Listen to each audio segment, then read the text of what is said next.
በሐዲስ ኪዳን በሐዲስ ኪዳን ይኸውልህ ማንኛውም ሰው መግደል አይቻልም። ምንም አይነት ሰው መግደል አይቻልም። መግደል አውግዛህ መለየት ነው እንጂ የመግደል አይቻልም የሚለው የማቴዎስ ወንጌል ላይ አለ እኮ። የማቴዎስ ወንጌል ላይ አንድ ሰው ትነግረዋለህ፣ ለብቻው በጓደኛው በቤተሰብ ትነግረዋለህ። ከዛ በቤተ ክርስቲያን ሰብስበህ በጉባኤ ንገረው፣ ከዛ እንደ አረማዊ ቆጠረው ይላል። ገብቶሃል? ያንን ህግ ብቻ ግን ዙሮ አይፈቀድም የሚለው ትክክል ነው። ዋናው ነጥቡ ምንድን ነው? በሐዲስ ኪዳን ሌላ መስዋዕት የለም። አንድ የኢየሱስ ክርስቶስ ስጋና ደም ብቻ ነው ያለው። በየትኛውም በሚካኤልም ስም በተሰራው ቤተክርስቲያን፣ በማርያም ስም በተሰራው ቤተክርስቲያን፣ በጊዮርጊስም በተሰራው ቤተክርስቲያን፣ በማንኛውም በየትኛውም የቤተክርስቲያን ውስጥ ያለው የአምልኮ መስዋዕት አንድ አይነት ነው፣ አንድ ብቻ ነው። እሱም ምንድነው? የክርስቶስ ስጋና ደም። ገብቶሃል? በየትኛውም ቤተክርስቲያን ውስጥ የሚመለከው እግዚአብሔር ብቻ ነው። በየትኛውም ቤተክርስቲያን ውስጥ ለሌላ የፍጡር የሰገደ ሰው የቀደሙን አብራሩላትና ወደ ቀጣይ እንሄዳለን። ታውቃላችሁ ወይስ ይዛችኋል መጽሐፉን? መምህር ብታወጣልኝ ደስ ይለኛል። እዛው ብያየሁ። አይ እሺ፣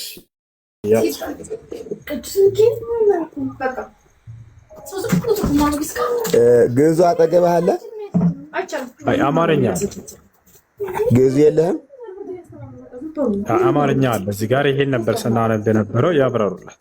እሺ እኮ እዚህ ጋር አሁን ለምሳሌ የአምልኮ የሚለው መስዋዕተ ስብሐት ነው የሚለው በግዕዙ። መስዋዕተ ስብሐት ማለት የምስጋና መስዋዕት ማለት ነው። አሁን እዚህ ጋር ሲተረጉሙት እኛ እንደዚህ አይደለም የምንተረጉመው። አዎ ግዕዙ ጋር አልገጠመልኝም። ለዚያ ነው መስዋዕተ ስብሐት ማለት ምስጋና ማለት ነው። መስዋዕተ ስብሐት ማለት ደግሞ የምስጋና መስዋዕት ማለት ነው እንጂ የአምልኮ መስዋዕት ማርያምን ይገዟታል እርሶ?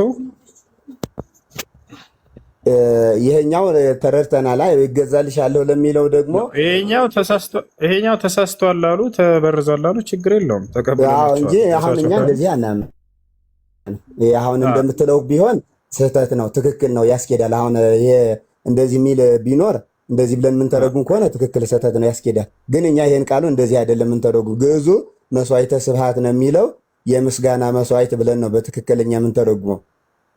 ያንን ማስረጃ ሲያመጡ ጊዜ እንትን እንላለን። አሁን እሳቸው ያንን ማምጣት ያንን ሲያመጡ ጊዜ እናያለን። እንደዛ ነው ትርጉማችን፣ እንደዛ ነው እንጂ በቤተ ክርስቲያን የአምልኮ መስዋዕት ለፍጡር አይቀርብም ጭራሽ። እና ይሄም ስህተት ነው፣ ትርጉሙ አንቀበለው ማለት ነው። እኛም አንቀበለው። እሺ ማርያም ይገዙላታል። ምንድን ነው ለማርያም ይገዙላታል? ለማርያም መገዛት አሁን በምን አይነት መሰለ? ለአምላክ እንደምንገዛው አይነት አይደለም። አሁን ለምሳሌ አንተ ለመምህር ትታዘዛለህ አይደል? ወይ ለሚያስተምር ሰው ወይ ለትልቅ ሰው ወይ ለወላጅ አባትህ ትታዘዛለህ አይደል? ትልቅ ነው ብለህ መታዘዝ አይደለም መገዛት። ለማርያም ትገዙላታላችሁ እኮ። መገዛት የሚለውም አሁን ለፈጣሪ እንደምንገዛው አይነት አይደለም። በአክብሮት እናከብራታለን እንጂ የአምልኮ መገዛት ለፈጣሪ ብቻ ነው። ማክበር እናከብራለን እኛም ሰዎች። አሁን ስለ መገዛት አሁን መገዛትን እንዴት ነው የምታየው? እሷ በሰማይ ነው ያለችው፣ አሁን ምድር ላይ የለችም። እንዴት ሆና ነው የምትገዛኝ? መግዛት ማለት እኮ እንዴት አድርገን ያውና እዚህ ጋር እገዛታለሁ መገዛት ነው ማለት መግዛት ሳይሆን መገዛት ነው ማለት እኛ አክብሮት ይገባታል። ኢየሱስ ክርስቶስ እናት ሁሉም አሁን እሳቸው እንደገለጹት ያው እሱ አሁን መድገም አልፈልግም። ሁሉም ቦታ የእግዚአብሔር ውዳሴና የእግዚአብሔር ስጋና ደም ለሱ ብቻ ነው መገዛት ማለት ነው እንጂ ሌሎቹ ክብር ይገባቸዋል። አዎ ድንግል ማርያምን ክብር ይገባታል። አዎ እንጂ ማምለክ የሚባለው ነገር እኛም ላይ አልቀበለውም ማለት እኔ አልቀበለውም ብቻ ሳይሆን ማምለክ ክልክል ነው። ማንንም ማምለክ አይቻልም። ግን እግዚአብሔር ያከበራቸውን አሁን ለምሳሌ ለአብርሃም አንተን የሚባርኩን እባርካለሁ የሚረግሙህን እረግማለሁ ስላለው እናከብራለን። እንደገና ደግሞ እግዚአብሔር ያከበራችሁ ቆይ ላስረዳ አንድ ጊዜና ትናገራለህ። እግዚአብሔር የመረጣችሁ እግዚአብሔር ያከበራችሁ እያልን እናመሰግናቸዋለን። ምናመሰግናቸው እግዚአብሔርን ደስ የሚያሰኘውን ስራ ስለሰሩና እግዚአብሔር ስለመረጣት እናከብራታለን። ከዛ ውጭ ግን ስንሰግድም ለእሷ የጸጋ ስግደት እግዚአብሔር ያከበረች ነን ብለን የአክብሮትና የጸጋ ስግደት ነው የምንሰግድላት። ፈጣሪ ነሽ አምላክ ነሽ ብለን አንሰግድላትም። ለእግዚአብሔር ፈጠርከን ብለን እንሰግዳለን። በዚህ ነው እገዛልሻለሁ የሚለው። ለእሷ የምንገዛው የአክብሮት መገዛት ነው፣ የአምልኮት አይደለም። ስለዚህ ለማርያም ትገዛላችሁ ማለት ነው። በመፍራት የምትገዙት እንግዲህ ክርስቶስ መጽሐፍ ቅዱስ ላይ በመፍራት የሚገዛው ለአምላኩ ብቻ እንደሆነ ይናገራል አይደል? መጽሐፍ ቅዱስ እንገዛለን አይደለም? እንገዛለን ይላል ቃል በቃል። በመፍራት እገዛልሻለሁ ይላታል ማርያም። እሱ ትክክል ነው። እሱ አሁን የቃሉ ይህ ስህተት የለበትም። ያረረ ጉዳይ ነው እንጂ አሁን ይገዛልሻለሁ የሚለው የአምልኮ መስዋዕት አቀርብልሻለሁ የሚለው ነው እንጂ ስህተት ያለበት ይሄኛ አሁን የቃሉ ትክክል ነው። ኢየሱስ ክርስቶስ በመፍራት የሚገዛው ለማን ነበር? መጽሐፍ ቅዱስ ላይ ኢየሱስ ክርስቶስማ ለማንም አይገዛም፣ እሱ ገዢ ነው።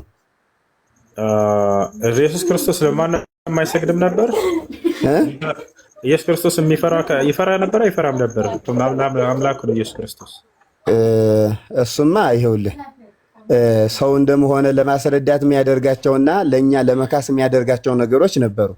እኛን ለመካስ ለምሳሌ ይኸውልህ እኛ በልተን የሰራነውን ኃጢአት እሱ ጽሞ ነው ያስወገደልን። ገብቶሃል?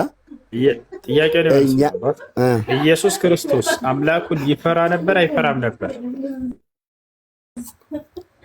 እግዚአብሔር ወዳጅ ይኸውልህ አሁን አንተ እኮ ሀሳብን ተረድቻለሁ። ወንጌል ላይ ነፍሴ ተጨነቀች፣ ነፍሴ እስከ ሞት ድረስ ተጨነቀች ምናምን የሚል ስላለ አሁን ይሄ እያለ ያለው እሱን አይደለም። ቃል በቃል ኢየሱስ ክርስቶስ እግዚአብሔርን ይፈራዋል አይፈራውም? እግዚአብሔር ማለት እኮ ራሱ እግዚአብሔር ነው። ኢየሱስ እግዚአብሔርን ራሱ እግዚአብሔር ነው። ማን የትኛውን እግዚአብሔር ይፈራዋል? የትኛውን እግዚአብሔር ይፈራል? ስንት እግዚአብሔር ነው ያለው? አንድ እግዚአብሔር። ሶስት አካል አንድ አምላክ ያለው። እሺ ኢየሱስ እግዚአብሔር ነው አይደለም? ሶስት አካል ያለው አንድ እግዚአብሔር። ሶስት አካል ያለው አንድ እግዚአብሔር። ዳዳም ጥንጅታ ኢየሱስ እግዚአብሔር ነው አይደለም? ነው እንጂ በደንብ ኢየሱስ እግዚአብሔር። እሺ ይሄ እግዚአብሔር ኢየሱስ እግዚአብሔር ሌላኛውን እግዚአብሔር ይፈራዋል አይፈራው? ሌላኛው እግዚአብሔር የሚባል የለማ፣ አንድ እግዚአብሔር ብቻ ነው ያለው። ኢየሱስ ማንን ነው የሚፈራ የነበረው ታዲያ? እግዚአብሔርን ይፈራዋል አይፈራው? እግዚአብሔር ነው ራሱ እኮ እግዚአብሔርን ይፈራዋል አይፈራውም? እሱ እግዚአብሔር ነው አልከ። ራሱ እግዚአብሔር ነው። ራሱ እግዚአብሔር እግዚአብሔርን ይፈራዋል አይፈራውም? እሱ ጥያቄ ገብቶሃል? ራሱ እግዚአብሔር ነው። በጣም ጥሩ። ኢየሱስ እግዚአብሔር ነው፣ ራሱ እግዚአብሔር ነው ብሎኛል። ይሄን ጥቅስ ላውጣለሽ። እሺ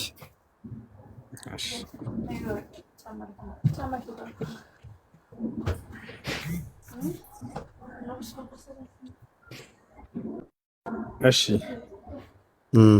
ያውና እርሱም በስጋ ወራት ከሞት ሊያድነው ወደሚችል ከብርቱ ጩኸትና ከእንባ ጋር ጸሎትና ምልጃን አቀረበ፣ እግዚአብሔርንም ስለመፍራቱ ተሰማለት ይላል። እግዚአብሔር ማንን ነው የፈራው? እግዚአብሔርን አይደል?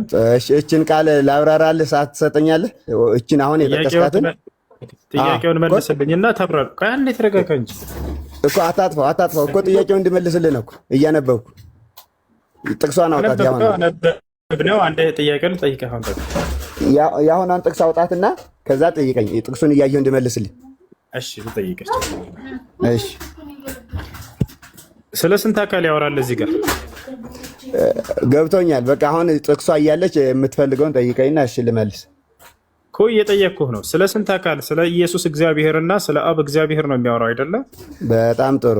እሺ ሁለት እግዚአብሔሮች አሉ አይደል? እዚህ ጋር ከዚህ ቃል ጥያቄ የፈጠረብህን አውጣና ንገረሽ። አንደኛ ስለ ስንት እግዚአብሔር ያወራል? ጥያቄ የፈጠረብኝ ሳይሆን እምነት ስህተት እንደሆነ የማስረዳበት ጥያቄ ነው። ጥያቄውን አዳምጥ፣ መለስ የተሻለ ነው። አዳምጥ። አንዴ መልካም። ጥያቄ የፈጠረብህ እኔ የሚፈጠርብኝ ነገር የለም። አንተ እንድትማር እዚህ ጋር ምን ይላል? ስለ ኢየሱስ ክርስቶስ ያወራል ቀድሞ አይደለም? ገብቶኛል። በጣም ጥሩ። እግዚአብሔርንም ስለመፍራቱ ተሰማለት ማለት እንችላለን? ይሄ መጀመሪያው እግዚአብሔር ነው እና እዚህ ጋር እሺ በቃ አሁን እዚህ ጋር እርሱም በስጋው ወራት ከሞት ሊያድነው ወደሚችል ከብርቱ ጩኸትና ከእንባ ጋር ጸሎትና ምልጃን አቀረበ። እግዚአብሔርን ስለመፍራቱ ጸሎቱ ተሰማለት። ክርስቶስ ነው አቅራቢው። በጣም ጥሩ። ክርስቶስ እግዚአብሔር ነው አይደል? ቆይ እሺ፣ ይኸውልህ ከሞት ስለመፍራት አይደለ ጩኸቱን ያቀረበው? ከሞት ስለመፍራት ጩኸቱን አቀረበ አይደለ?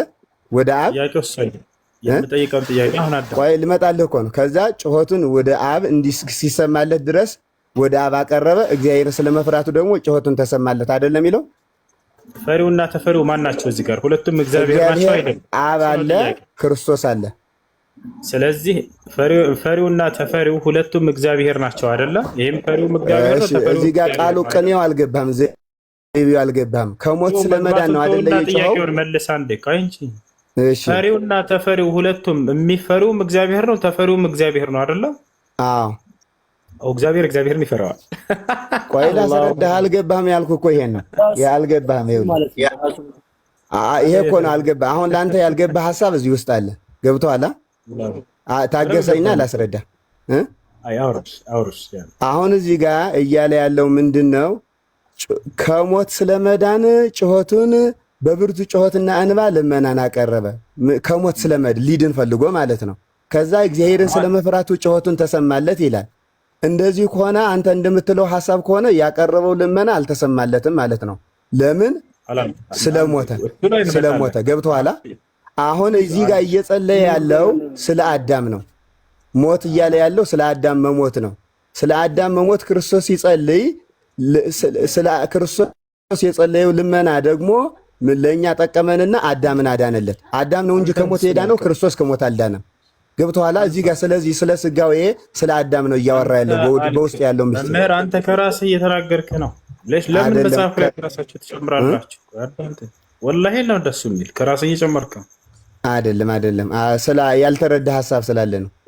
ያልተረዳ ሳይሆን ከራስህ እየጨመርኩ በለኝ። አንተ ከራስህ እየጨመርከውን ነው ያልተረዳ የሚለው ሰውዬ። እንዲህ ምናቸው ነው? እንዲህ እያደረጋችሁ ነው ትውልዱን ወላሂ ላዚም ያሳታችሁት። ቆም ብላችሁ አስቡ። ስለሚሰጠው ትውልድ ሁለት ትጠይቃላችሁ ነገ ከአምላክ። እሺ አሁን ለምሳሌ ጩኸቱ ተሰማለት የሚለው ክርስቶስ አልሞተም? ክርስቶስ ሙቷል አይደለም? ክርስቶስ ከሞተ ለምን ልመናው ተሰማለት ይላል? አሁን ከዚህ ጥያቄ ልጠይቅሽ። መምህር ማንን ነው የለመነው? አብን ለመነው ከሞት አድነኝ ብሎ። የሚያድነውስ ማን ነው? የሚያድነውስ ማን ነው?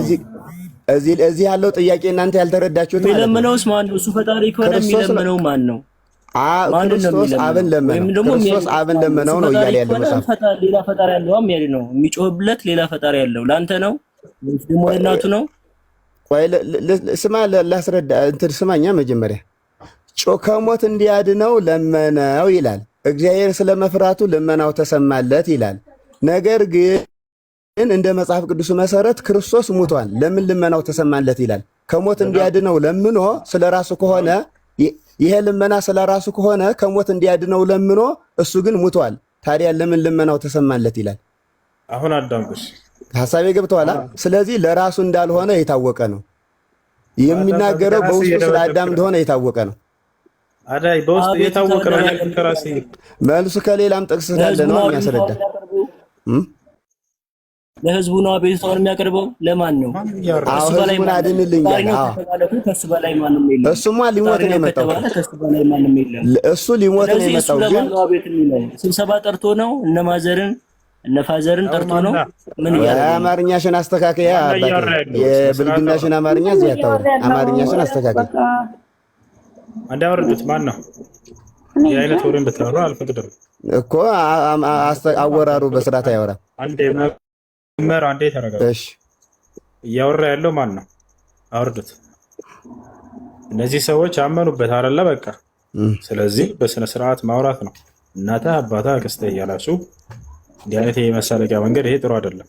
በቃ ካለ መጽሐፉ ላይ ባለው በስነ ስርዓት ያ ነገር ስህተት ከሆነ መጽሐፉ ላይ ቆማችሁ ያን ስህተትነቱን ማስረዳት እንጂ እንደዚህ ማቀለድና ማፌዙ እንዲህ አይነት መንገድ መሄድ ጥሩ አይደለም። እሺ ለማንኛውም መምህር ይውላችሁ እዚህ ቦታ ላይ አምላክን እግዚአብሔርን ይለምነዋል ወይ ይፈራዋል ወይ ብዬ ስጠይቅ የነበረው ይሄ መልስ ነበር።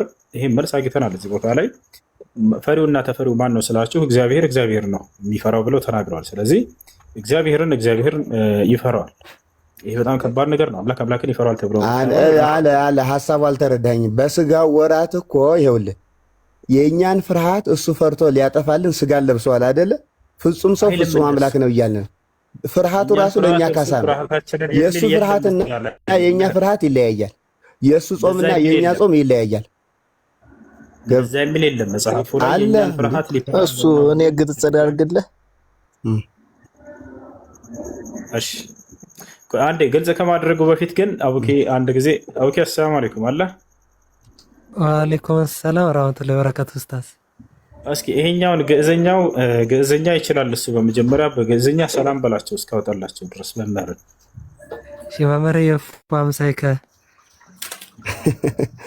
ጥሩ ነው። ግዕዝ ከተማራችሁ እግዚአብሔር ይመስገን። ምን ትቱ ተሰሎተ ከበቀዳሚ ሀበኒና እስክኑ ንትናገር በቀዳሚ ዘተናገር ከነገር አረጎበዝ ጥሩ ነው።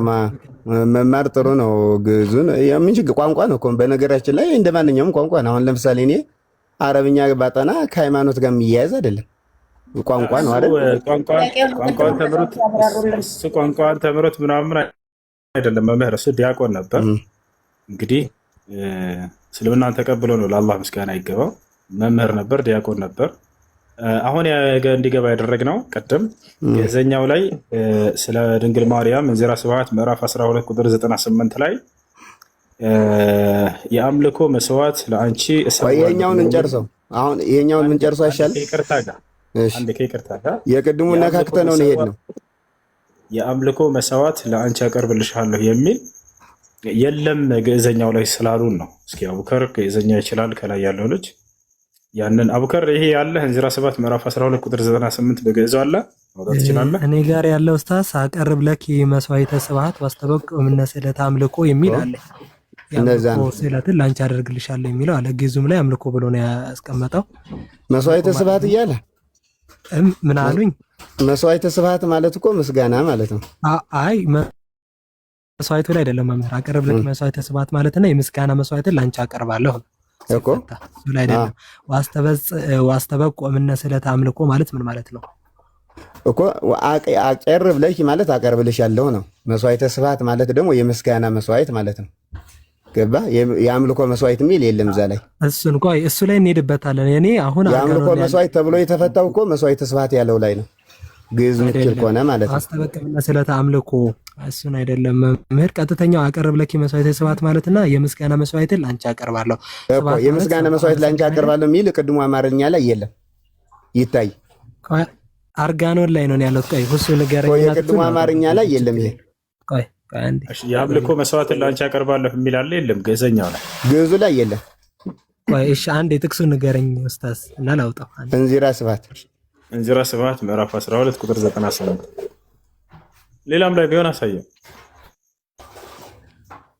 እንዚራ ስብሐት ምዕራፍ 12 ቁጥር 98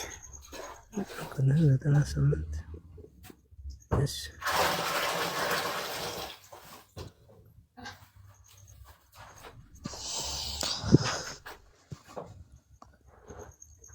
እንዴ ትንያርክት ስለሆነ ነገር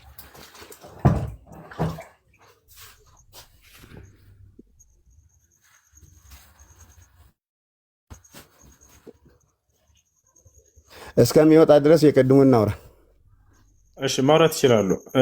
ስንት እግዚአብሔር አለ ነው ያሉኝ? እዚያ ቦታ ላይ ሁለት እንደሆኑ ነግረውኛል። ቆይ እሱ እንዳስረዳ በቃ። ቆይ ያንተን ጥያቄ ሰምቻለሁ። አሁን እዚህ ጋር እያወራ ያለው ስለ ክርስቶስ ስለ ራሱ ከሞት መዳን ከሆነ የሚያድነው አድነኝ እያለ ከሆነ የለመነው ክርስቶስ ደግሞ ስለሞተ ልመናው ተሰማለት የሚለው ቃል ትርጉም ያጣል።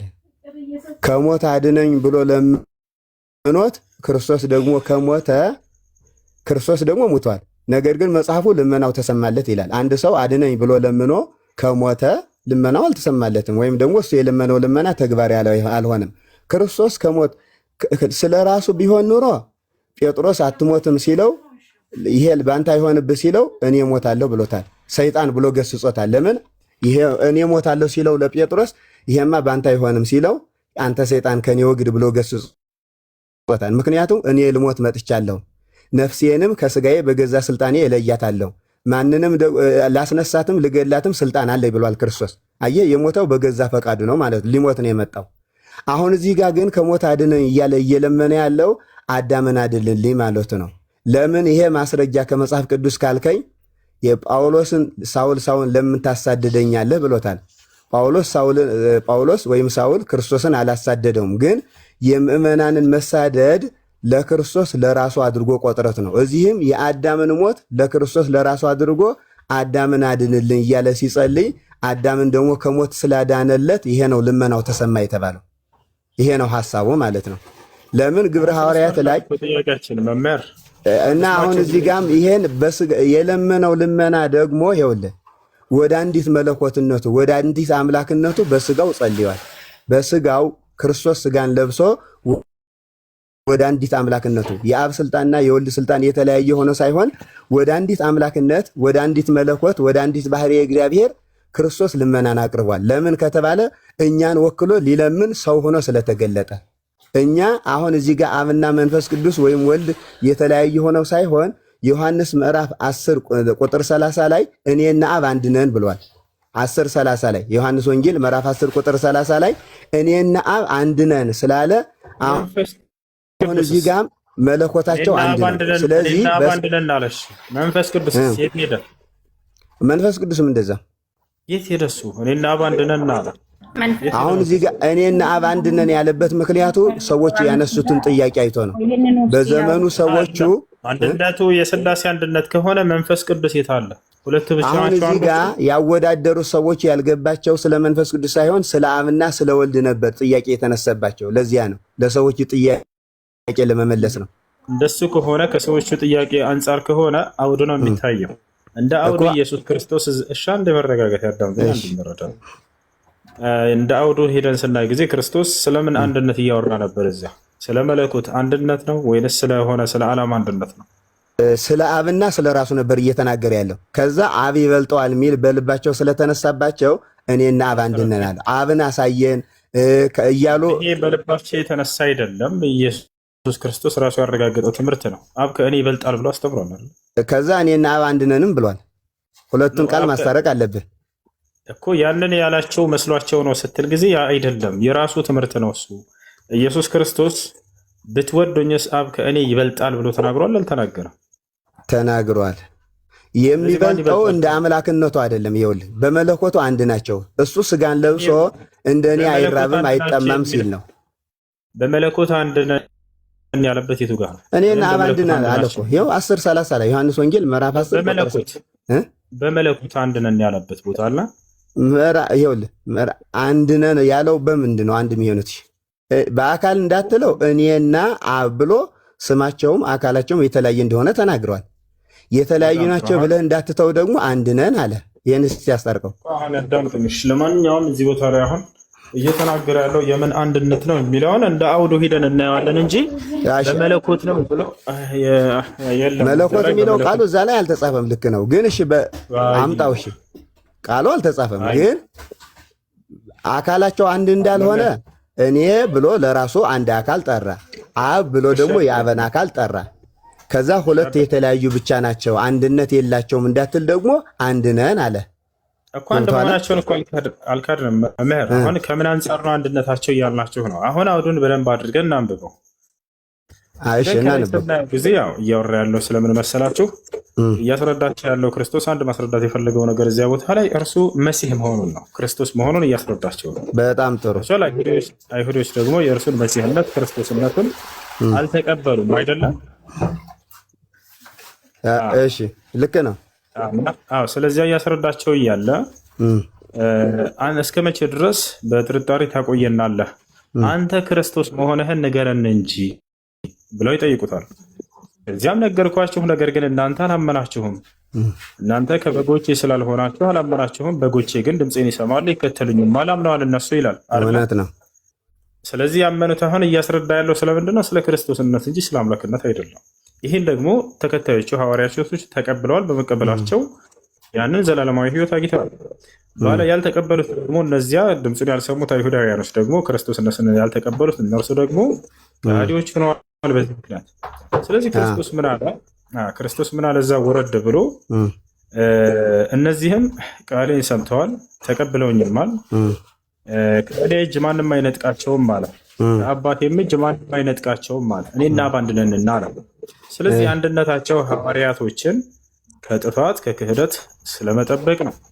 ክርስቶስ በምን ይጠብቃቸዋል ከተባለ ከአብ በተሰጠው ትምህርት ያን ሲከተሉና ሲጠበቁ ጊዜ ክርስቶስ በትምህርቱ ጠበቃቸው፣ አብ ደግሞ በመለኮት ማንነቱ ይጠብቃቸዋል እርሱ። ስለዚህ እንደሱ ቆይ እዚህ ጋር አብ ኢየሱስ በትምህርት ነው የሚጠብቃቸው አልክ፣ አብ ደግሞ በመለኮት ነው አልክ።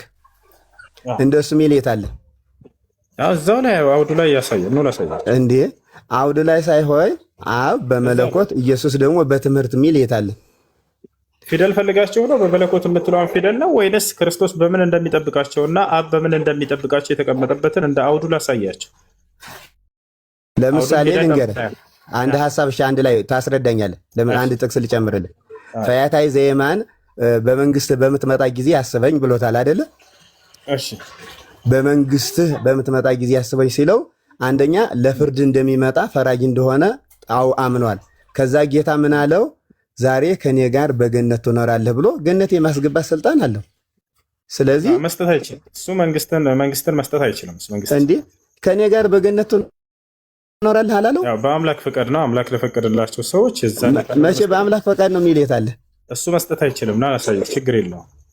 ይኸውልህ ለፍርድ ይመጣል። ማቴዎስ ወንጌል ላይ ደግሞ በጎችን በቀኝ ፍየሎችን በግራ ያቆምና ጻድቃንን ወደ አባቴ ብሩካን ብሎ ገነት ያስገባቸዋል ይላል ወንጌል ላይ። ኃጥአንን ደግሞ ያላመኑትን ወደ ገሃነም ያስገባቸዋል ይላል። ለፍርድ መጣ እኮ ይኸው። እሺ ከያዳምጥ ይውላችሁ በቀጣዩ ዓለም መንግስተ ሰማያትን ወይንም ገነትን የማስገባት ዋና ባለቤትነቱ ያን መስጠት የሚችለው አምላክ ነው። ይሄ ምንም ጥርጥር የለም። እሺ ጥሩ። ገነት ማስገባት የሚችል አምላክ ነው አይደለ? አንዴ አዳምጡ ሊጨርስ ከይቅርታ ጋር። ኢየሱስ ክርስቶስ ደግሞ ያንን መስጠት አይችልም። ቃል በቃል እኔ ያንን መስጠት አልችልም ብሎ ተናግሯል። ላሳያችሁ ማለት እሺ፣ ማቴዎስ ወንጌል ምዕራፍ 25 አውጣልኝ እኮ ላሳያችሁ ክርስቶስ መስጠት እንደማይችል። የማቴዎስ ወንጌል ምዕራፍ 25 አውጣልኝ መጀመሪያ። ያውና ከ20 ጀምር እንጂ መስጠት እንደማይችል የማቴዎስ ወንጌል ምዕራፍ 25 አታወጣም? ካወጣለኝ አንድ ይሄንን መስጠት እንደማይችል አንዴ አንብበው እንጂ። እሺ ባጭሩ ታሪኩን ያውቁታል። ቁጥር 24 ላይ ምን አለ ተመልክቱ። ማን ነው? ቁጥር 23 ላይ ስለ መስቀል እኮ ነው የሚያወራው እሱ። በቀኝና በግራ ስለሚሰቀሉት እኮ ነው። ስለ ወንበዴዎች ነው ያወራው። ስለ መንግስተ ሰማያት አይደለም። ስለ መንግስተ ሰማያት ነው እንመልክ። ስለ መንግስቱ ነው።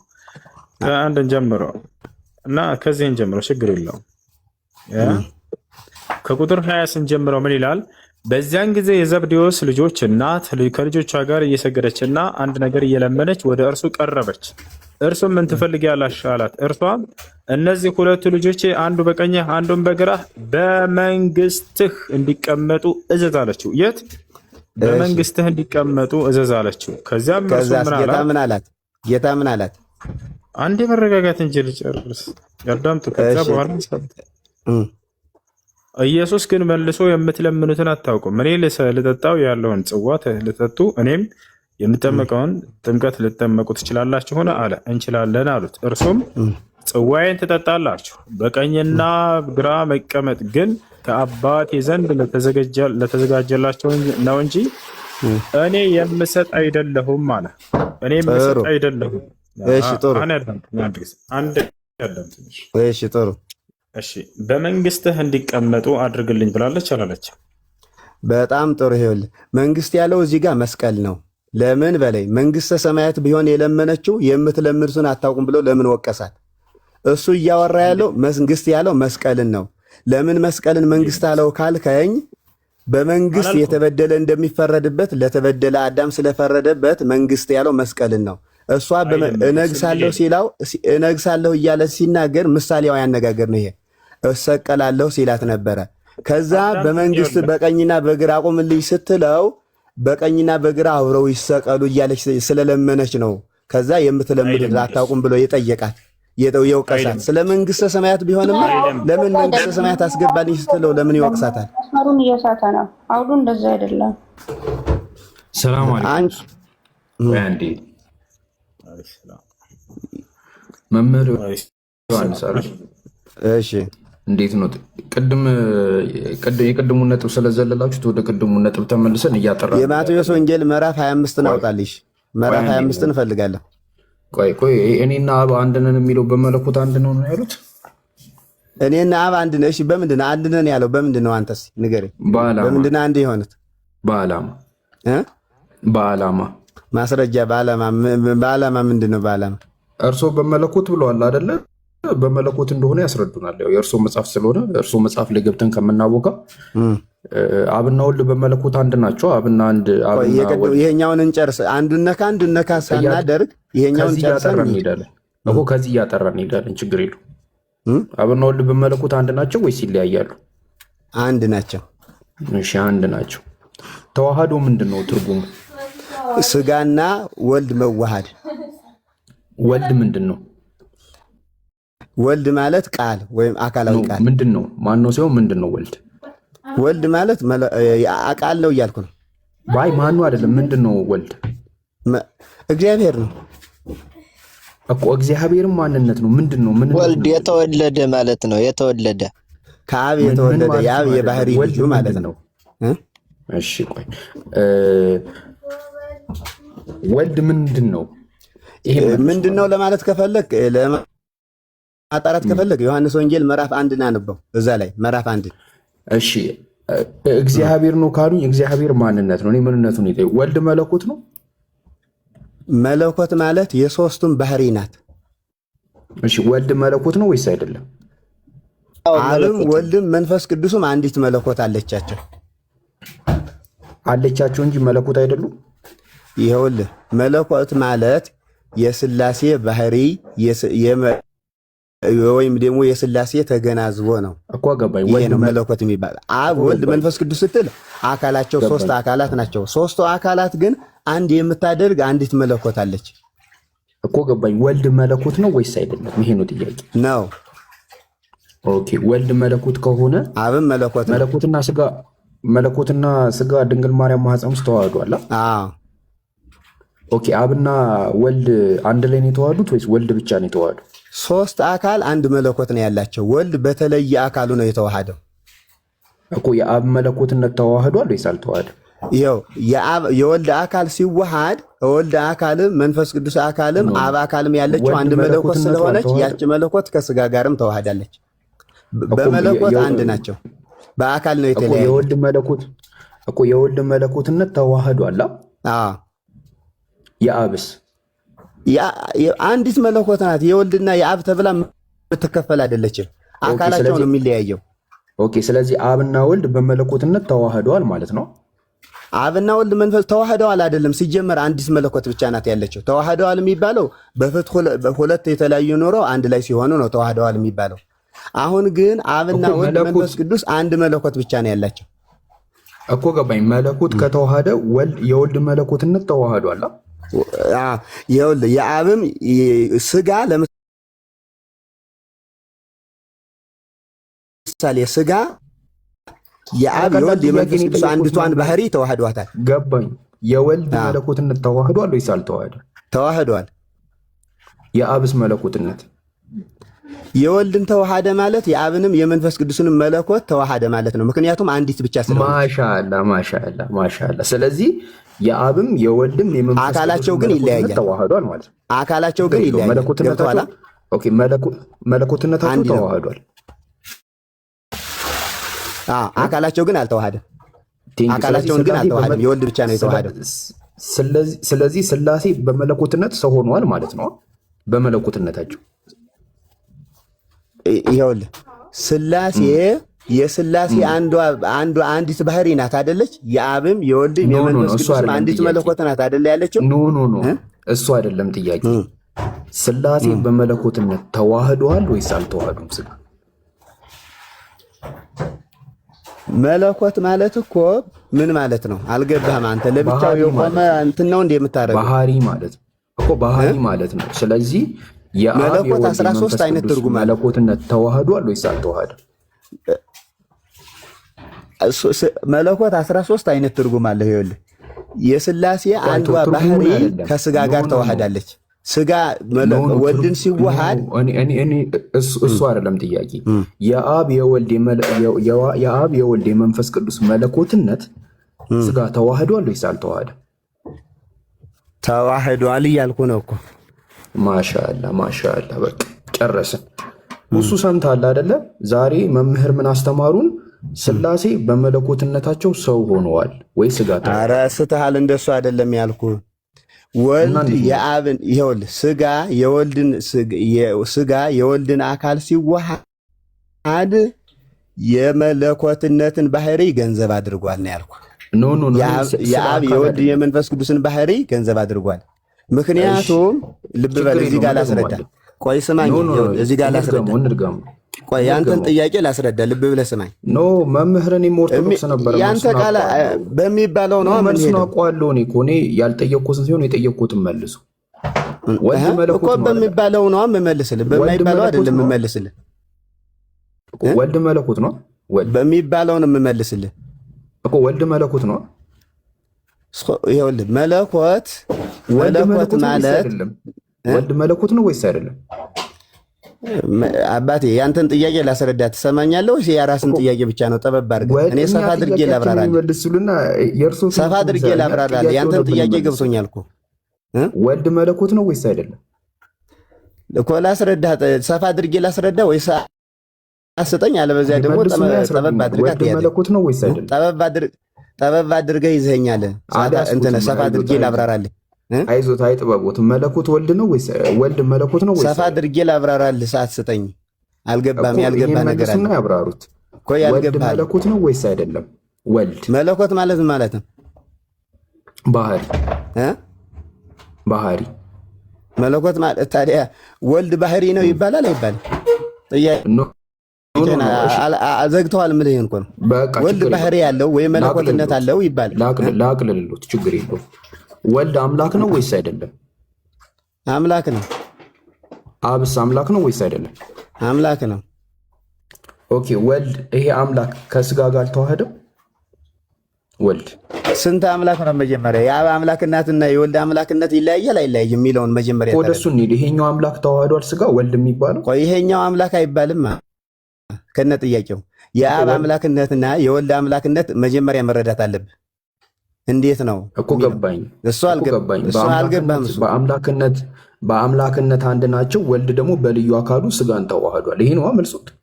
እና ታዲያ ይሄን በደንብ አብራራው። ይሄ በቃ ይሄኛው ገብቶኛል። እኔ አሁን የጠየኩት ይሄኛው ወልድ የሚባለው አምላክ ስጋ ተዋህዷል ወይስ አልተዋህደም? ወልድ የሚባለው አምላክ ሳይሆን እዚህ ጋር ማየት ያለብህ የአብም አምላክ ነው፣ ወልድም አምላክ ነው፣ መንፈስ ቅዱስም አምላክ ነው። ግን ሶስቱ የተለያዩ አማልክት አይደሉም፣ አንድ አምላክ ነው። በቃ ቆይ እሺ፣ በመጽሐፍ ቅዱስ እናድርገው። በቃ ሶስቱም የተለያዩ አሁን አንተ የሚመስልህ አብ ለብቻው አምላክ፣ ወልድም ለብቻው አምላክ፣ መንፈስ ቅዱስም ለብቻው አምላክ አይደለም። ሶስቱም አንድ አምላክ ናቸው። ለምሳሌ ፀሐይ አለች። ስለምሳሌ ፀሐይ አለች፣ ብርሃን አላት፣ ሙቀት አላት፣ ክበብ አላት። ግን አንድ ፀሐይ ነው የምትባለው። አብና ወልድ መንፈስ ቅዱስም ሶስት አካል ቢኖራቸውም አንድ ስልጣን ነው ያላቸው፣ አንድ ባህሪ ነው ያላቸው፣ አንድ መለኮት ነው ያላቸው። ገብቶሃል? እሺ ገብቶኛል። ይሄን ከቁርአን መጥቀስ እንችላለን። ቁርአን ላይ እኛ አዳም ፈጠር ነው እኛ እንደዚህ ያደረግነው የሚለው ስላሴ በሶስትነታቸው የተናገሩት። ኧረ መምህር ይመለሱ። ዮሐንስ ወንጌል ምዕራፍ 1 ከቁጥር 1 ላይ ቃልም በመጀመሪያ ነበረ፣ ቃልም በእግዚአብሔር ዘንድ ነበረ፣ ይህም ቃል እግዚአብሔር ነበር ይላል። ይህ እግዚአብሔር የተባለው ማን ነው? ቃል የተባለው ወልድ ነው። በእግዚአብሔር ዘንድ ነበረ የተባለው በእግዚአብሔር አብ ዘንድ አብ ነው። እሺ ይሄ አብ ነው። ጥሩ። እሺ ይሄኛው አብ ነው። ተስማማል። እሺ ይሄኛውስ እግዚአብሔር ምን ነበረ? ይህም ቃል እግዚአብሔር ነበረ አለ። የመጀመሪያ ቃል የተባለው ነው። ይህም ቃል የተባለው ራሱ ነው። ቃል ነው። ይሄ እግዚአብሔር ማን ነው? ቃል ነው። እግዚአብሔር ቃል እኮ ማ ቃል ወልድ። ኦኬ ወልድ። እሺ ከኋላ ይሄኛው እግዚአብሔር ስጋ ተዋህዷል። አዎ ይሄኛውስ እግዚአብሔር? ቆይ ይሄ እግዚአብሔር የሚለው የሶስቱም ስም ነው። ይቅርታ ማለት ነው። ስማቸው ነው የሶስትነት ስማቸው፣ እንትን የአንድነት ስማቸው ነው እኮ ገባ። ይሄ እግዚአብሔር ስጋ ተዋህዷል። አብ በሚለው ጥራ። አብ በሚለው እግዚአብሔር የሚለው እግዚአብሔር ነው የሚለን እዚህ ጋር ይኸው እግዚአብሔር ነው የሚለን። ይሄ እግዚአብሔር ስጋ ተዋህዷል። ይኸውልህ ቃል የሚለው ቃል በእግዚአብሔር ዘንድ ነበረ። እሱን አብ ብለህ ጠራ። እኮ እግዚአብሔር ነው የሚለው እዚህ ጋር እግዚአብሔር ነው የሚለው። ይሄ እግዚአብሔር ስጋ ተዋህዷል። ይኸውልህ አሁን እዚህ ስላሴ ጋር ያልገባችው ነገር አሁን ይሄ የከዊን ስማችን ከዊን የሚባላል። አሁን ቃል የሚለው የከዊን ስሙ ነው። ይሄ እኮ ገባኛው። ይሄ እግዚአብሔር ስጋ ተዋህዷል። የከዊን ስም የአንድነት ስም ይባላል። እሱን እስከምትረዱ ድረስ ይሄ አይገባችሁም። ስጋ ተዋህዷል ወይስ አልተዋህደም? ይሄ እግዚአብሔር ስጋ ተዋህዷል ወይስ አልተዋህደም? ይሄ እግዚአብሔርና ያ እግዚአብሔር የሚባል የለም። እግዚአብሔር የሚለው የሶስቱም የአንድነት ስማቸው ነው። ገብቶሃል? ችግር የለውም እንቀጥላለን። ችግር የለውም። የመጨረሻ ቆይ እናስረዳ። ቆይ ቃል የሚለው ወልድ ነው። ቃል በሚለው አንጻር ደግሞ ለአብ ስትሰጠው አብ በልብ ነው የሚመሰለው። መንፈስ ቅዱስ ደግሞ በስልጣን ነው የሚመሰለው። ይሄኛው እግዚአብሔር ስጋ ተዋህዷል ወይስ አልተዋህደም? ይሄ እግዚአብሔር ነው የሚለው። ይሄው እግዚአብሔር ነው የሚለው። ይሄ እግዚአብሔር ስጋ ተዋህዷል ወይስ አልተዋህደም? ቃል በሚለው ተረጃ ዝም ብለህ ቃል ተዋህዷል። ይሄ እግዚአብሔር ስጋ ተዋህዷል ወይስ አልተዋህደም? ቃል ነው የተዋሃደው። ቃል ነው እኮ ገባኝ። ቃል ተዋህዷል። ይሄኛውስ እግዚአብሔር ይሄስ እግዚአብሔር ስጋ ተዋህዷል ወይስ አልተዋህደም? ቃል ነው የተዋሃደው። አማርኛ አይደለም እንደማወራው ቃል ነበር የምትለው። ቃል ነው የተዋሃደው። ቃል ስጋ ተዋህዷል። ይሄኛውስ እግዚአብሔር ይሄኛውስ እግዚአብሔር ይሄ እግዚአብሔር ስጋ ተዋህዷል። አብ ስለሆነ አብ ደግሞ አልተዋሃደም። ስለዚህ ይሄኛው እግዚአብሔር ስጋ አልተዋሃደም። አልተዋሃደም። ግን እግዚአብሔር የሚለው የሶስቱም ስማቸው ነው። የአካል ስማቸው አብ ወልድ መንፈስ ቅዱስ ነው። ስንት እግዚአብሔር ነው ያለው? ይኸውልህ እኮ ያልገባህ መልህ እኮ እሱን እኮ ነው። ስላሴ የአካል ስም አላቸው፣ የከዊን ስም አላቸው፣ የአንድነት ስም አላቸው። ይህን ለይተህ እስካልገባህ ድረስ ቃሉ ይምታታብሃል፣ አይረዳህም። ምልህ ይሄንን ነው። ገብቶሃል? በቃ ስለዚህ እዚህ ጋር መምህር ምን ተረዳን? እርስዎ እንዳስተማሩን ይሄኛው እግዚአብሔር ስጋ አልተዋሃደም፣ ይሄኛው እግዚአብሔር ደግሞ ስጋ ተዋህዷል። ጨረስን።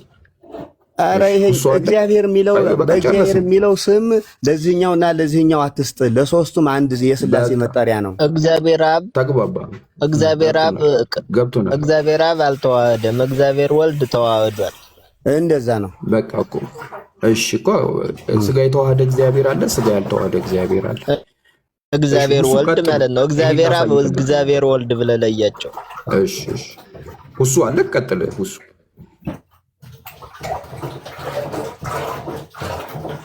እሱም በትልቅ አድርጉት ያቸው። ቀጥል። እስልምና ላይ ጥያቄ ያላችሁ መምህር? ወየ እስልምና ላይ ጥያቄ አለ? አዎ ጥያቄ አለ። ጥያቄ ምንድን ነው? ነቢያት ከመሐመድ ውጭ በፊት የነበሩ ነቢያት እንዳሉ ታምናላችኋ? አዎ በደንብ እናምናለን። እነ ዳዊት እነ አብርሃም እነ ሙሴ እነ ኢሳይያስ ምናምን ሁሉንም ነቢያት ታምናላችሁ? እሺ ጥሩ። እነሱ በሙሉ ክርስቶስ እንደሚመጣ ትንቢት ተናግረዋል። ነቢያት የተናገሩትን ደግሞ በሙሉ ክርስቶስ ፈጽሟል።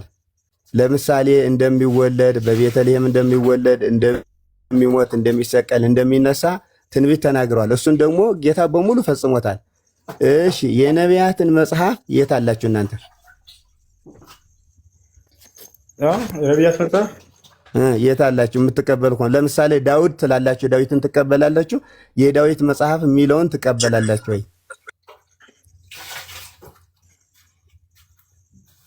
እሺ እኛ ነቢያቶችን ሁሉ እንቀበላቸዋለን። እነዚያ መጽሐፍቶች ግን የነቢያቶች መጽሐፍት አሁን ላይ በነበሩበት ይዘት የሉም። በዚያ ላይ የነበሩ የነቢያቶችን ትምህርት አምላክ አላህ ሱብሓነሁ ወተዓላ በመጨረሻው ዘመን ነቢይ ላይ በነቢ ሰለላሁ ዐለይሂ ወሰለም ላይ በቁርአን ላይ አጠቃሎ ሰጥቷቸዋል። በቁርአን ውስጥ ይገኛል በአጭሩ የነቢያት ትምህርት። የአብርሃም፣ የኢስሐቅ፣ የያዕቆብ፣ የነ ዳዊት፣ የነ ሰለሞን ትምህርት ሁሉ በቁርአን ላይ ተጠቃሎ ይገኛል። አሁን ላይ ምን ማስረጃ አለ? አሁን ለምሳሌ የነቢያትን ትንቢት መጽሐፍ ላይ ተጽፏል አይደለም? ነቢያት በፊት የተናገሩት በሙሉ ቀጥታ በወንጌል ተፈጽሟል። እነዚያ የነቢያቶች መጽሐፍት እጃችሁ ላይ ያሉ እናንተ አሉ? ኦሪትን ማን የጻፈው? ሙሴ። ማስረጃ ሙሴ ራሱ ይናገራል እሱ እንደጻፈው። እኔ ነኝ የጻፍኩት ያለበት ማስረጃ ካለ ይስተምር። ጻፈ ነው እንጂ ጻፋለኝ እያለ ይናገራል። ሞልቷል እዛ እንዳለ ኦሪትን ስታነበው ማለት ነው። ቢነግረን ምን ዋጋ አለው? ራሱ እንደጻፈ የተናገረበት አለ ብለውናል።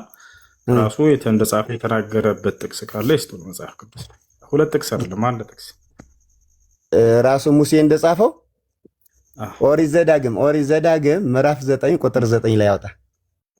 እዚያ ላይ ምን ይላል? አወጣ ከእግዚአብሔር 2ቱን ጽላት ተቀበልኩ ይላል ሙሴ ራሱ። እንመልከት። 2ቱ ጽላት ደግሞ 10 ቃላት ናቸው። ዋና የኦሪት ቁንጭ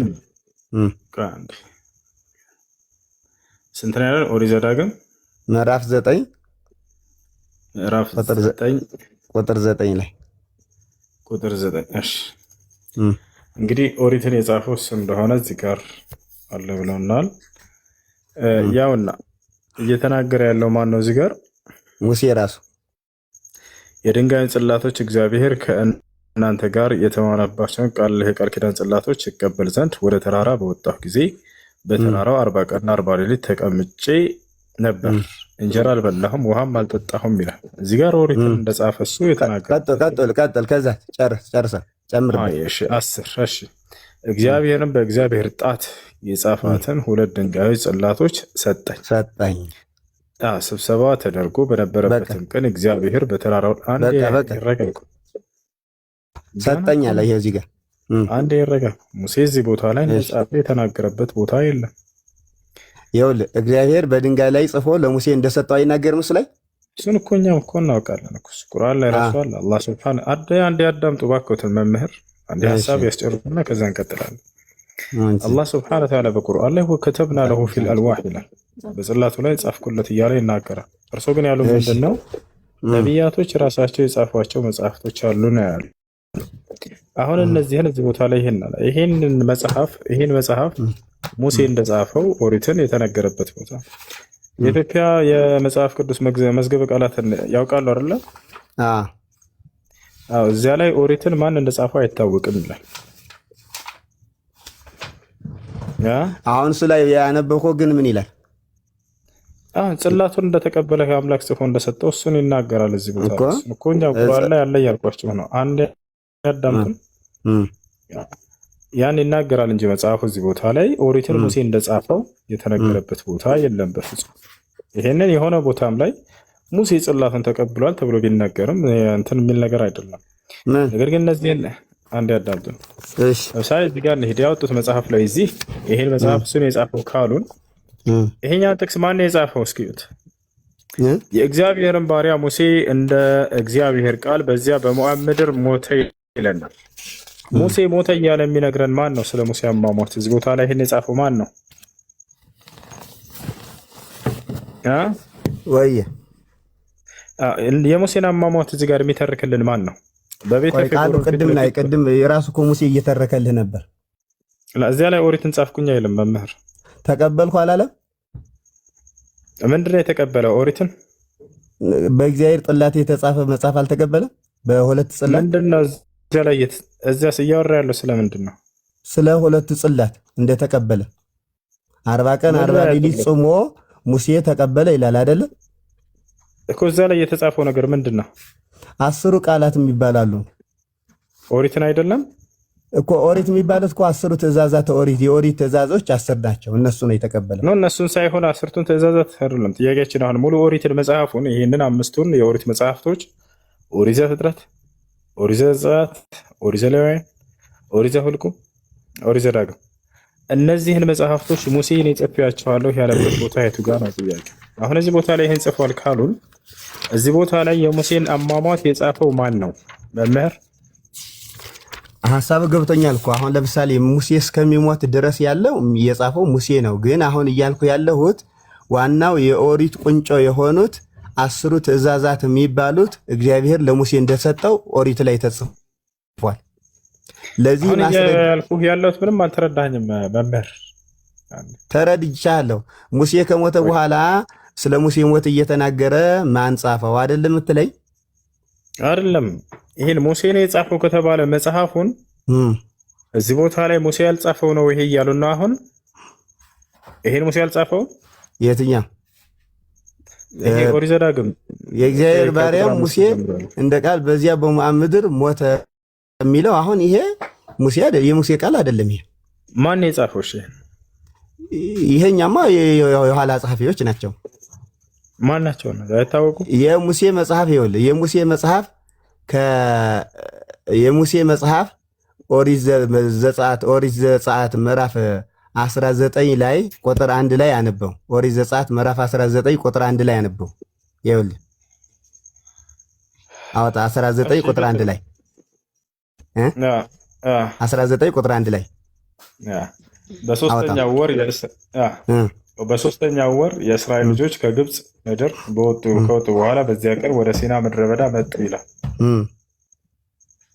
ሄዳ አነበው። ምን ይሆን? ይቀጥል። ዝም ይናገራል እዛ ላይ ከራፊድም ተነስተው ወደ ሲና ምድረ በዳ መጡ። በምድረ በዳም ሰፈሩ። በዚያም እስራኤል በተራራው ፊት ሰፈረ ይላል። ሙሴም ወደ እግዚአብሔር ዘንድ ወጣ።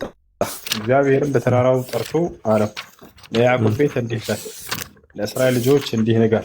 እንቀጥል። ቀጥል። ቆይ እኔ ላውጣልህ፣ አንተ እስከ ቀጥል። ግን ስለ ኦሪት እኮ ስለ እንዴት እንደተቀበለ ስለሚናገር እኮ አሁን እንዴት ተቀበለ አይደለም። ማናችሁ መምህር ወይ በጽላቱ ላይ ሙሉ መጽሐፉን ነው ኦሪትን አምስቱንም ኦሪት ነው የጻፈለት ወይንስ አስርቱን ህግጋት? አስርቱን ህግጋት እኮ ታዲያ እኛ እየጠየቅን ያለ ነው ስለ ኦሪት ስለ መጽሐፉ ነው። እሱን ማን የጻፈው ነው? አስሩ ህግጋት ከእግዚአብሔር ተቀብለዋል አይደለ? አሁን ጽላቱን እዛ ላይ ጽላቱን እንደተቀበለ ነገርን። አሁን እኛ ዋና ኦሪት የሚባሉት ደግሞ አስሩ ትእዛዛት ናቸው። ይሄንን ደግሞ አሁን እዚህ ቦታ ላይ እነዚህን አምስቱን የኦሪት መጽሐፍቶች ማን ነው የጻፋቸው ነው ጥያቄያችን። አሁን ጽላቱን ስለመቀበል አይደለም። በጣም ጥሩ። አሁን እዚህ ጋር ይኸውልህ ዋናው ሐሳቡ መወሰድ ያለበት የኦሪት ትእዛዛት አስሩ ትእዛዛት ናቸው። ዋና የኦሪት ህግጋት የሚባሉት እነሱን ከእግዚአብሔር ተቀብሏል። ከዚያ በኋላ እነዚህን ይዞ ሲወርድ እነዚያን አስሩ ትእዛዛት ታቦቱ ላይ ተሸክሞ ሲሄድ የፈጸመው ታሪክ በሙሉ ደግሞ ጸሐፍት ናቸው የሚጽፉት። ገብቶሃል? ስለዚህ ሙሴ አልጻፈው። ህጉ ተናጋሪው ግን ሙሴ ነው። አሁን የሙሴ ለምሳሌ ጽላቱን የተቀበለው ሙሴ ነው። ታሪኩን የፈጸመው ሙሴ ነው። ይሄንን ደግሞ አሁን እኛ ሀሳባችን በቃ እሱ ላይ ነው። ሙሴ አልጻፈውም ነው እያልናቸው ያለ ነው። ስለዚህ ሙሴ እስካልጻፈው ድረስ ሙሴ ነው የጻፈው። ለምሳሌ እሱማ ለምሳሌ እዝራ ላይ አለ አይደለ? መጽሐፍት በተቃጠሉ ጊዜ እዝራ ይናገራል። ጸሐፍት ነበሩት ይጽፋሉ። እንደዚህ እኮ ነው። ባለቤቱ ግን ሙሴ ነው። ወረቀት ላይ የሚያሰፍረው ሌላ ሰው ሊሆን ይችላል፣ ግን እንትኑ ግን ባለቤቱ ግን ሙሴ ነው። ህጉ ግን የሙሴ ነው። ሙሴ ነው የተቀበለው። እሱን ጨረሰን። ሙሴ አልጻፈውም። እንትና መጽሐፈ አስቴርን ማን ነው የጻፈው? ስለ መጽሐፈ አስቴር አሁን ለምሳሌ ብዙ ጊዜ ታሪኳ ባለቤቷ አስቴር ናት እንጂ ጸሐፍቶቹ በዛ ሰዓት የነበሩ ጸሐፍቶች ላይታወቁ ይችላሉ።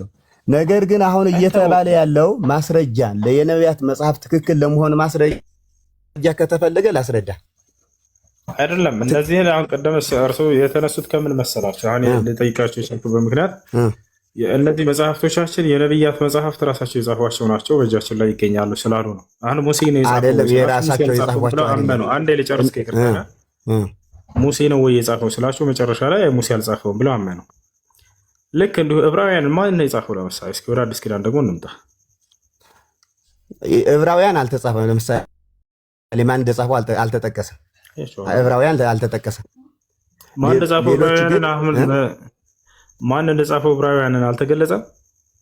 ዕብራውያን ላይ ማለት ለምሳሌ ጳውሎስ እንደ የጳውሎስ መልእክት እንደሆነ እኔ ጳውሎስ በሚለው ይታወቃል እንጂ እንትኑ አልቀጥት ገብቶሃል? ገብተኛል። ጳውሎስ በሁሉም በ13ቱ ምናምን አካባቢ መልእክቶቹ ላይ ከጳውሎስ እያለ ይናገራል እዚያ እያንዳንዳቸው ላይ። የዕብራውያን ላይ ግን በፍጹም ማን እንደጻፈው እዚያ ቦታ ላይ አልተገለጸም። ግን ውስጡ ላይ አጻጻፉ ግን በእንትኑ የእሱ እንደሆነ በሌሎች መልእክታች ጋር ይታወቃል። እና የላካቸው ደቀ መዛሙርቶችም የሚጠቅሳቸው ትምህርቱ አሁን እኛ ጋር የነቢያት ትምህርት አለ ስንላችሁ ከምን አንጻር መሰላችሁ? አባታችሁ የነቢያት ትምህርት አለ ስንላቸው ጊዜ አምላክ ባለፉት ዘመናትም ጀምሮ ይናገራል። አምላክ ጊዜያቶችና ቦታዎች የሚገድቡት አይደለም። ያ ማለት እርሱ ያለፉትን ዘመናት ሁሉ የማይደበቅበት ሁሉን የሚያውቅ ነው። ምክንያቱም እርሱ በባህሪው የመጀመሪያውም የመጨረሻውም ነውና ማለት ነው። ስለዚህ ላለፉት ነቢያት ቃልን ሲገልጥ የነበረው አምላክ በየዘመናቱ ነቢያትን ባስነሳ ቁጥር ስላለፉት ነቢያት ታሪክ ይገልጥላቸዋል። ለምሳሌ ሙሴን ሲያስነሳ ከዚያ በፊት ስለ አብርሃም፣ ስለ ይስሐቅ፣ ስለ ያዕቆብ በሰጠው መጽሐፍ ላይ ገለጸለት። ልክ እንዲሁን ዳዊትን ሲያስነሳ በዚያ በሰጠው መጽሐፍ ላይ ስለ እነ ሙሴ ስለ ሁላቸውም ስላለፉት ገለጠለት። ክርስቶስ በሚነሳ ጊዜ ደግሞ ስላለፉት ነቢያት ሁሉ ታሪክ ይገልጥለታል። ነቢዩ ሙሐመድ ሰለላሁ ዐለይሂ ወሰለም ነቢዩ ሙሐመድን ሰለላሁ ዐለይሂ ወሰለም ባስነሳ ጊዜ ልክ እንዲሁ በዚያው በተለመደው መንገድ ስላለፉት ነቢያት ታሪክ በዚያ ላይ ገለጸላቸው። እነዚያ ነቢያቶች ምን እንዳስተማሩ፣ ህዝቦቻቸው ማን ተቀበለ፣ ከነዚያ ከህዝቦቻቸው ያልተቀበሉት እንዴት ተቀሰፉ የሚለውን እንዳለ በዚያ ላይ ይገልጥላቸዋል። ስለዚህ ነቢያችን ሰለላሁ ዐለይሂ ወሰለም ጋር የያዘውት መጽሐፍ የተወረደላቸው መጽሐፍ ስላለፉት ዘመናት ነቢያት አስተምሮቶቻቸው እንዳለ የያዙ ናቸው ብለናችሁ ከዚህ አንጻር ነው። ሰው ጽፎ ካስቀመጠልን እንዳውም አምላክ በቀጥታ የገለጠልን የተሻለ ነው። ስለዚህ ነብዩ ሰለላሁ ዐለይሂ ወሰለም ግልጠቱ ከአምላክ ዘንድ ነውና እጅግ በጣም ታማኝ ያደርገዋል። ሰዎች ግን ማን እንደጻፋቸው እንኳን የማይታወቁ ከሆነ በጣም ከባድ ነው። እሱን ታማኝ ቁርአን ሙሉ ለሙሉ ከአላህ የተገለጠ ነው። አዎ በደንብ ከአላህ የተገለጠ ነው ቁርአን በሙሉ። እሺ እንደዛ ከሆነ ጥያቄ አለኝ እኔ። አሁን ለምሳሌ የኢሳ እናት የሙሴ እህት ናት ይላል። ይሄ ደግሞ የሙሴ እህት የነበረችው ድሮ ዘመን ነው።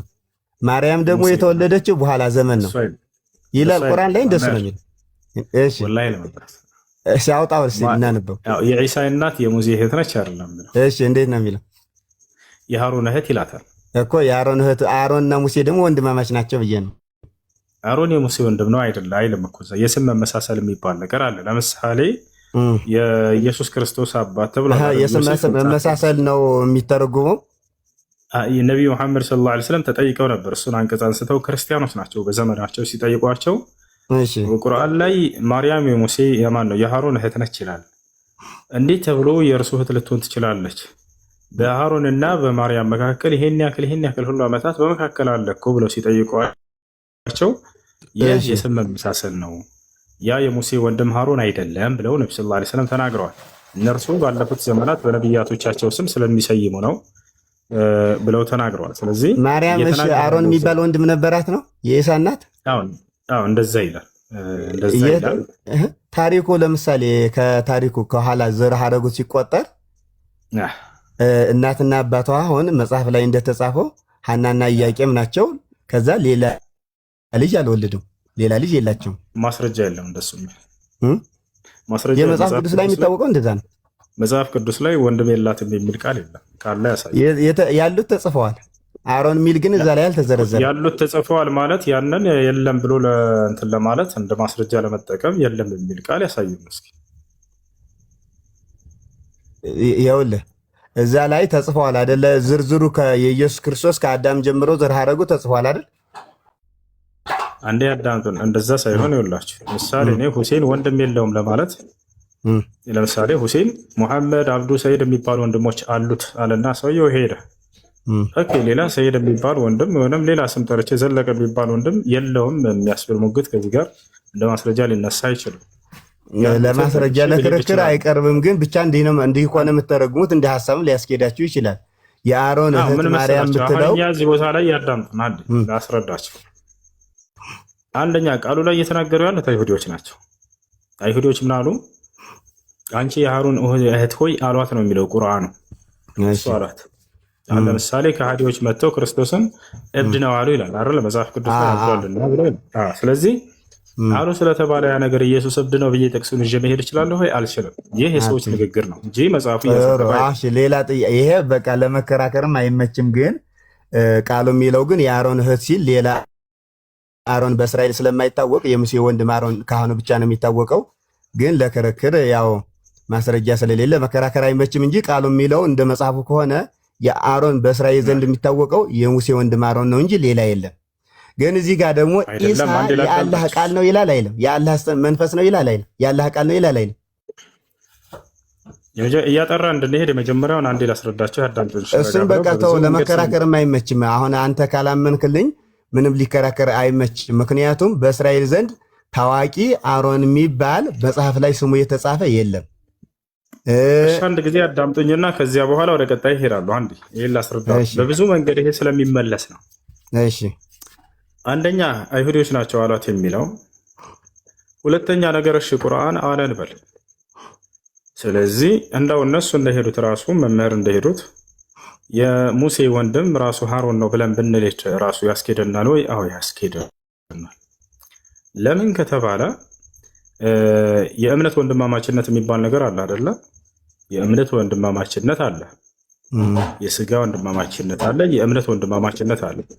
ስለዚህ ማርያም ለሃሮን ምን ሆነች ከተባለ እህቱ ነች። በሱ ደረጃ ከተረጎማችሁት ያስኬዳል። አዎ አንዴ እነመል ሙእሚኑነ ኢኽዋ ይላል።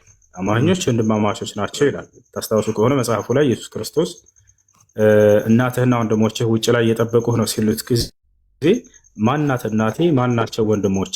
በሰማይ ያለውን የአባቴን ፈቃድ የሚያደርግ እርሱ ወንድሜ ነው ብሏል አይደለ? ስለዚህ በዚህ አንጻር የእምነት ወንድማማችነት ለማለት ነው። እዚህ ሀገር የስጋ ወንድማማችነት ሳይሆን የእምነት ነው። በሱ ያስኬዳል። ሌላኛው ነገር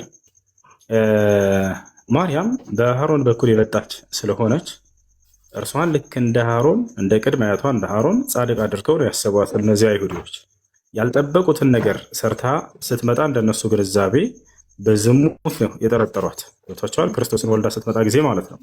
ያንን ሲያዩ ጊዜ ቀጥታ በሃሮን ያመሳስሏት የነበረችውን አካል አንቺ የሃሮን እህት አይደለሽን? እንዴት እንደዚህ ታደርጊያለሽ? ብለው እርሷን እየወቀሷት ነው።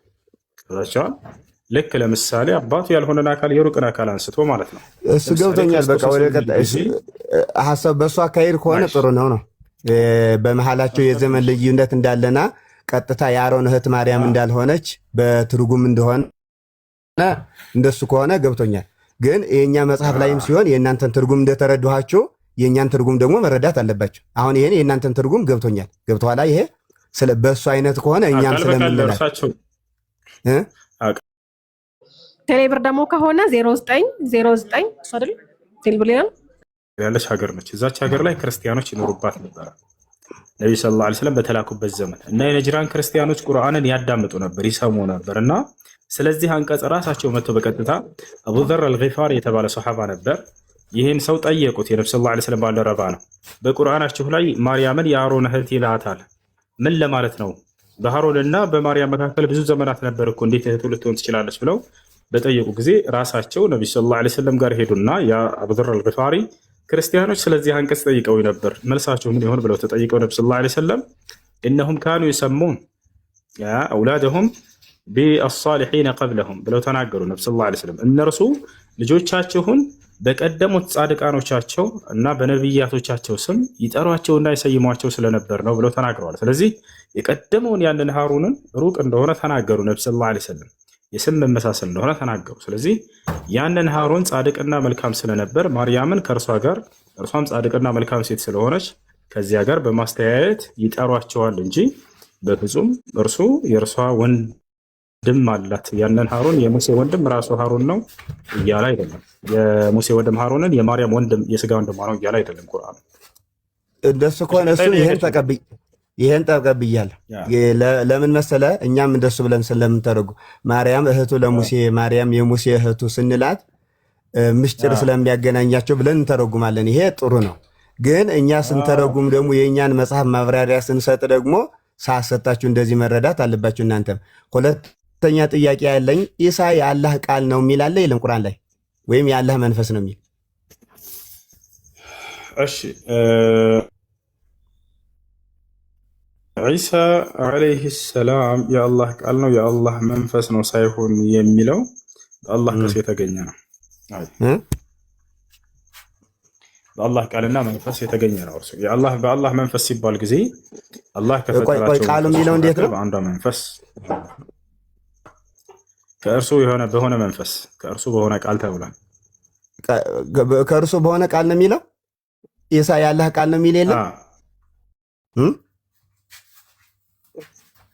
ኢሳ የአላህ ቃል ነው የሚል የለም። ቃል በቃል የለም። እንደሱ አይደለም፣ እንደሱ አይደለም የሚለው በቁርአን ላይ እንደሱ የሚል የለም።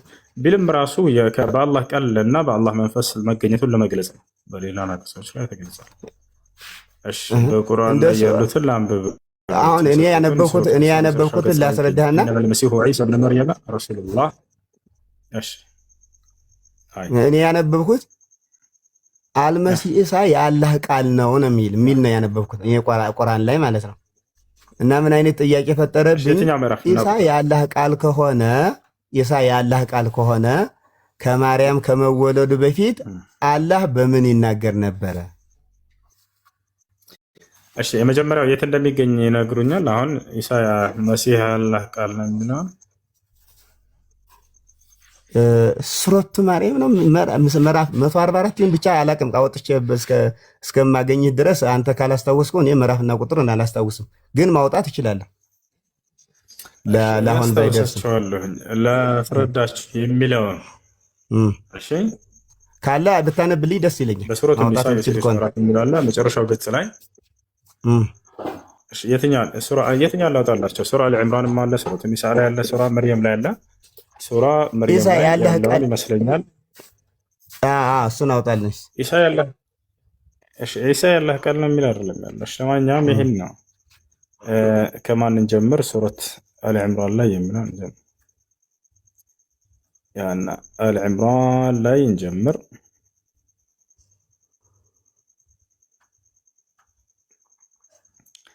ያና ቁጥር 45 ላይ ምን ይላል መሰላችሁ?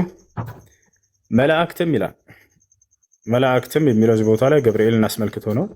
የመላእክት ተወካይ ስለሆነ እሱ መላእክትም ያሉትን አስታውስ። መርየም ሆይ አላህ ከእርሱ በሆነው ቃል ስሙ አልመሲህ ዒሳ የመርየም ልጅ በዚህ ዓለምና በመጨረሻውም ዓለም የተከበረ ከባለሟሎችም በሆነ ልጅ ያበስርሻል ይላል። ከእርሱ በሆነ ቃል ይላል። ይታያቸዋል። ምዕራፍ ስንትና ቁጥር ስንት ነው? ምዕራፍ 3 ቁጥር 45። ይሄ አይደለም 144 ምናምን ሚል ነው ያነበብኩት እኔ። ያነብ ይላምጣልህ እሱን ተው። ግን ኢሳ የአላህ ቃል ነው የሚል ነው ያነበብኩት እኔ እኮ። እሱ ላይ እንመልከተው። ሱረቱ ኒሳ ላይ ነው። እሱንም እንመልከተው። ይሄን ለማለት ነው። እስኪ ቆይ ይሄኛውንም እንይ። ያው እነዚህ ጋር አለ 171 ላይ ይሄን አይተውታል። እስቲ አንበው እስቲ። እናንተ የመጽሐፉ ሰዎች ሆይ ይላል። ክርስቲያኖችን አስመልክቶ ነው። በሃይማኖታችሁ ወሰንን አትለፉ፣ በአላህም ላይ እውነትን እንጂ አትናገሩ።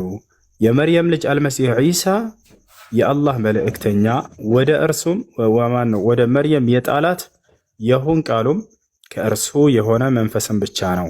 በአላህና መልእክተኞቹ እመኑ። አማልክት ሶስት ናቸው፣ አትበሉም፣ ተከልከሉም። ለእናንተ የተሻለ ይሆናል። አንድ አምላክ አላህ አንድ አምላክ ብቻ ነው እና እያለ ይናገራል። ብዙ ጊዜ ግን የቁርአን እኔ ጋር ያለው ቁርአን እናንተ ጋር ያለው ይለያያል ማለት ነው። አረ አንድ ነው። እንደዛ የሚል የለም ብንል ራሱ ዒሳ የአላህ ቃል ነው የሚለውን ብንሄድ በአላህ ቃል የተገኘ ለማለት ነው። ወደ አላህ የተጠጋው ለምንድን ነው ከተባለ ታዲያ ኢዳፈት ተሽሪፍ የሚባል ነገር አለ። እሺ ሌላ ጥያቄ እሱን መጽሐፉን እየከራከርሃለሁ። ትርጉሙ ብዙ ጊዜ አረብኛም ስለማላቅ ትርጉሙ ስለሚቀያየር፣ ግን እስልምና ውስጥ እኔ ቁርአኑን ሳነበው ከ170 ምናምን ጊዜ በላይ ግደሉ ግደሉ ግደሉ የሚል ቃል አለ። ስሙ ደግሞ ሰላም ነው የሚሆነውና ይሄ እንዴት ነው የሚታየው? ከስሙ ጋር እንዴት እንትን ይባላል? ይሄኛው እስኪ ተናግሬን። ከ170 ጊዜ በላይ ግደሏቸው ግደሏቸው ግደሏቸው የሚል ቃል አለ። እሺ እስኪ ቁርአን ላይ እንዳሉት እንዳው ግደሉ የሚለውን ስናይ ጊዜ 16 ቦታ ላይ ነው ያለው ይለናል። ግደሉ 16 ቦታ ተገኝቷል። ከ170 ጊዜ በላይ እኔ ቁርአንን ለአንድ 3 እና 4 ጊዜ ሳነበው እንደዛ ነው የቆጠርኩት። እንዳው ምን እንደሚል ተመልከቱ። የመጀመሪያው ግደሉ የሚለው ይቅርታ ነፍሶቻቸውን ይሄ ምን ይላል? ባገኛችሁባቸው ስፍራ ግደሏቸው። ይሄ ነፍሶቻቸውን ግደሉ የሚለው ነው። እዚህ ቦታ ላይ አትግደሉ የሚል ነው። ያና እዚህ እንደአጠቃላይ ያውና እዚህም አትግደሉ የሚል ነው። እዚህም አትግደሉ የሚል ነው። እሺ እዚህም አትግደሉ የሚል ነው። እዚህም አትግደሉ፣ እዚህም አትግደሉ የሚል ነው እንዳለ። እዚህም አትግደሉ የሚል ነው። እሺ ለማንኛውም ምን መሰላችሁ ቁርአን ወይንም እስልምና በሰላም ያዛል። በጣም ሰላም የሆነ ሃይማኖት ነው። የሰዎችን ደህንነት ይጠብቃል። እሺ አሁን ለምሳሌ ከሃዲያኖች ለሁለት አንዴ ላስረዳችሁ ባጭሩ። ከሃዲያኖችን ለሁለት ከፍሎ ያቸዋል። አንደኛ ሰላማዊ የሆነ ከሃዲ አለ። ለምሳሌ መዋጋት፣ ጦርነትን ምናምን የማይፈልጋል አይደለ? እነዚህን በሰላም በመልካም ሁኔታ ተኗኗራቸው ብሎ ነው የሚያዘው ቁርአን። ነገር ግን መዋጋት የሚፈልግ አለ ደግሞ ጦርነትን የሚፈልግ። ይሄን መጀመሪያ ወደ እርቅ ጠሩት ይላል ኢስላም። ቀጥ እስካለላቸው ድረስ ቀጥ በሉላቸው ብሎ ይናገራል። አይ ካልተዋጋሁ ብሎ ግን እምቢ የሚል ከሆነ የዛኔ እዋጋለሁ ብሎ ጦርነትን የሚፈልግን ሰው ስርዓት ለማስያዝ በእርሱ ላይ የምታደርጉት ትግል እርሱ ራሱ ሰላምን ከማስጠበቅ ነው። ይሄ ራሱ ኢስላም ራሱ ጂሃዱ ራሱ የሰዎችን ደህንነት ለማስጠበቅ ተብሎ የተደረገ የሆነ የአምላክ ድንጋጌ ነው። ለምሳሌ የሀገርን መንግስት እንውሰድ። ወታደሮች አሉት፣ ሰራዊቶች አሉት። ከተቻለ አይደለ ለብር ያስቀምጣቸው በሀገሪቱ ላይ ወሰንና ድንበር እናልፋለን የሚሉ ሰዎችን፣ ጦርነት የሚፈልጉ ሰዎችን እነሱን ለመዋጋት ነው የሚጋደሉ ሰዎችን ማለት ነው። ከተቻለ አይደል ያ ነው። እና አላህ በቁርአን ላይ ማንም መዋጋት እንዳለብን ሲናገር ወቃቲሉ ፊ ሰቢልላህ الذين يقاتلونكم አለ። እነዚያ የሚጋደሏቸውን ተጋደሏቸው አለ። ወላ ተዕተዱ አለ፣ ወሰን እንዳታልፉ አለ። ምን ማለት ነው? የማይጋደሉት ላይ ወሰን እንዳታልፉ ለማለት ነው። ይሄን ይመስላል። እንደዛ ነው ህጉ። ያው እንደዚያ ነው ህጉ። እሺ በተግባር ከሚታየው ጋር እንዴት ነው ታዲያስ? በተግባር የሚታይ ሰዎች ሰላማዊ ሰዎች ለምሳሌ አሁን ለምሳሌ ቁርአን እየጠቀሱ አንገታቸውን ቆረጧቸው፣ አትዘኑላቸው፣ አትራሩላቸው ነው የሚለው እያሉ የሚናገረው አለ። እሱ እንዴት ነው የምታየው? ነው ከእስልምና ውስጥ አይደሉም? አዎ እንትን ነው ቪዲዮ ቆርጠው እየሰጧቸው ነው። ከዚህ በፊት አንገታቸውን እየቀላችሁ የሚል ቪዲዮ አይቻለሁ። ወላሂ መመር ሙሉውን ቢሰሙት ማለት ነው። ቆይ እንዳያዳምጡኝ። አይ እኔ አሁን እዚህ ጋር ለክርክር ለምናምን አይደለም ሐሳቡን ለመረዳት። እሺ አዎ ገብቶኛል። በጦር ሜዳ ላይ በምታገኛቸው ጊዜ አንገታቸውን ትቀላቸዋለህ። አዎ ከሃዲ ሆኖ ጦር ሜዳ ላይ ሊዋጋ የመጣ ከሆነ እሺም እርሱ ጋር የሆነ ጽጌረዳ አበባ አቅርባችሁ አይደለም አንጥፋችሁ አይደለም የምትቀበሉት አይደለም። ጦር ሜዳ ላይ ሊጋደል የመጣን አካል ትጋደሉታላችሁ አይደል? አሁን እየተወራ ያለው እዛ ቦታ ላይ ስለ ጂሃድ የሚናገረውን አንቀጽ ቆረጥ አድርገው እየሰጧቸው እንጂ ሙሉውን ቢናገር ኢስላም ስለ ሰላም ነው የሚናገረው። ነቢዩ ሙሐመድ ሰለላሁ ዐለይሂ ወሰለም ምን እንዳሉ ነገራቸው። ላ ተተመነው ሊቃአ አልዐዱው አሉ ወሰሉላህ አልዓፊያ ፈኢዛ ለቂቱሙሁም ፊ አልሐርብ ፈስቢሩ ፈኢነል ጀነተ ተሕተ ዚላል ሲዩፍ አሉ። መጀመሪያ ሲናገሩ ምን አሉ? ሰራዊቶቻቸውን ሲያዘጋጇቸው አደራ ከጠላት ጋር ተገናኝታችሁ መፋለምን መጋደልን እንዳትመኙት በውስጣቸው አሉ። ያቸው እንዳትመኙት ካሉ በኋላ ነገር ግን አላህ ሰላምን እንዲያሰፍር በመካከላችሁ ጸልዩ ስለ ሰላም አሉ። ነገር ግን ጦር ሜዳ ላይ ከመጡና ሊጋደሏችሁ ካሉ ግን ጽኑ፣ ወደኋላ እንዳትሸሹ አሉ። አያችሁ አሁን እንትኑ የሚለውን እሱን ነግረኛል። አሁን ለማለት የፈለግኩት አሁን ብዙ ጊዜ እዚህ ላይ የምንሰማው ማለት ነው ገብቶሃል? በቃ መነሳት አለብን። አሁን ለምሳሌ በዚህ በአርሲ ጉዳይ ዙሪያ አካባቢ ክርስቲያኖች ያነሱ ያሉበት ቦታ ላይ አካባቢ አሁን ለምሳሌ ጦርነት አንስተው ነው እንዳትል፣ እዛ አካባቢ ሙስሊሞች ናቸው የሚበዙት። ክርስቲያኖቹ እዛ አካባቢ ጦርነት ለማንሳት ላይ እንትን አይሉም፣ የለም አቅም የላቸውም። ስለዚህ እዛ ቦታ ላይ እየሄዱ የሚጨፈጭፏቸው እውነት ትክክል ክርስቲያኖች ጦርነት አንስተውባቸው ነው ወይስ ዝም ብለው ጂሃድና ውጅ እያሉ ነው ወይስ ደግሞ ሙስሊሞችን የማይወክሉ ሰዎች ናቸው?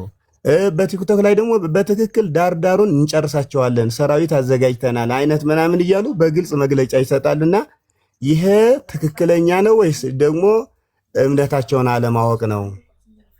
እሺ ይህን ያደረገ ሰው ካለ ማን ነው? በአርሲም ላይ የሆነ የትኛውም ቦታ ላይ ሰላማዊ የሆነ ሰው ይገደል የሚል ትዕዛዝ እኛ የለንም ኢስላም። ለምን የሌላ እምነት ተከታይ የሆነው ሰላማዊ እስከሆነ ድረስ ያ ሰው ጫፉ ሊነካ ይገባል። አገራችን ላይ በሙስሊሞች ላይ ጦርነት የከፈተ ክርስቲያን አለ ብዬ አላስብም። ስለዚህ ይህን እያደረገ ያለ ሰው ካለ እየተጋደለ ያለ ሰው ካለ በዚህ ሰላማዊ በሆኑ ሰዎች ላይ ጦርነትን የከፈተ ሰው ካለ ይሄ ስህተት ነው። ያደረገ ካለ እኔ አላየሁም፣ ካለ ግን ስህተት ነው ባጭሩ። እሺ በዚሁ አንጻር እስኪ ቤሪያ ሊያነሳላችሁ የሚፈልገው ነገር አለ መሰለኝ። ቤሪያ አሰላሙ አለይኩም። ወአለይኩም አሰላም ወራህመቱላሂ ወበረካቱ። እንዴት ነው እሱ? ሰላም ነው። ማን ነው? ደህና ደህና። እንዴት ነው? አለን አለን አልሐምዱሊላህ። እስኪ ስለ ግድያ መጽሐፍ ቅዱስ ምን ይላል ቤሪያ? ኦኬ አንዳንድ ፖይንቶችን እስቲ እንመልከት መምህር። ለምሳሌ ሐሰተኛ ነቢያት እንዲገደሉ መጽሐፍ ቅዱስ ያዛል ወይንስ አያዘም መምህር? በኦሪት ነው። በሐዲስ ኪዳን መግደል በወንጌል መግደል አይፈቀድም። በሐዲስ ኪዳን ግን በእግዚአብሔር የዋሹ ሰዎች ካሉ ግደሉ ይላል። ኦኬ እናትና አባት የሚሳደብ መገደል አለበት ይላል ወይንስ አይልም? ይኸውልህ የኦሪቱና የአሁኑ ያለው የመግደልና የማዳን ጉዳይ በጣም የተለያየ ነው እንጂ በኦሪቱ ያዛል። ጥሩ። ሐሰተኛ ነቢያትን ለምሳሌ ዘዳግም 18:23 ላይ ሐሰተኛ ነቢያት እንዲገደሉ ያዛል። ይህ ሕግ በአዲስ ኪዳን ተቀይሯል? በሐዲስ ኪዳን ጭራሽ መግደል የሚባል የለም፣ ፈጽሞ ክልክል ነው። ግደል የሚል ወንጌል ላይ ፈጽሞ የለም። እኔ ያሳየታለሁ፣ እሱ ችግር የለውም። ግን ጥያቄን ይመልስ። ወንጌል ላይ እሺ፣ ወንጌል ላይ አውጣሽ። መጀመሪያ ጥያቄን ይመልስልኝ እኮ እኔማ መለስኩ። የለም አልኩኝ እኮ በሐዲስ ኪዳን መግደል የሚባል የለም። ቆይ መግደል የሚባል የለም በአዲስ ኪዳን ያሉት ማን ነው? ማን ነው እንደዛ ያለው? በአዲስ ኪዳን መግደል የለም ያለው ሙሴ በድንጋይ እንድትወገር አዟል። ስትዘሙት አግኝተናት አንተ ምን ትላለህ ሲሉት ጌታን ግደሉ ነው። ኃጢአት ያላደረገ ይግደላት አለ እንጂ አትግደሉ አለ እኮ። ስለዚህ ምንድነው ያለው? ማራት እንጂ መች ገደላት? ኃጢአት ያልሰራ እሱ ነበር። ለምሳሌ እሱ አልገደላትም። ነገር ግን አትግደሉ ተከልክሏል ብሏል። አዎ እሺ፣ ያለበትን አምጡ እስቲ። አትግደሉ ተከልክሏል። የማቴዎስ ወንጌል ምዕራፍ 5 ላይ እሺ፣ የማቴዎስ ወንጌል ምዕራፍ 5 ላይ እንደውም የግድያ ሕግ አለ። የአዲስ ኪዳን የግድያ ሕግ ያውጡት። የማቴዎስ ወንጌል ምዕራፍ 5 አንበውን አውጣው። እሺ፣ ላንብብልዎት። የአዲስ ኪዳን የግድያ ሕግን የማቴዎስ ወንጌል ላይ ያዩታል። ሌላ ጊዜ ምን ይሎታል መሰሎት?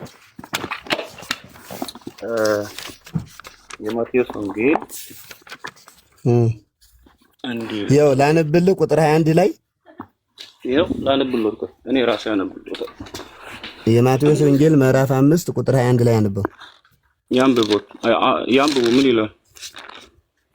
ለቀደሙት አትግደል እንደተባለ ሰምታችኋል። የገደለም ሁሉ ፍርድ ይገባዋል። እኔ ግን እላችኋለሁ በወንድሙ ላይ የቆጣ ሁሉ ፍርድ ይገባዋል አለ። የምን ፍርድ ነው የሚገባው? እላችኋለሁ።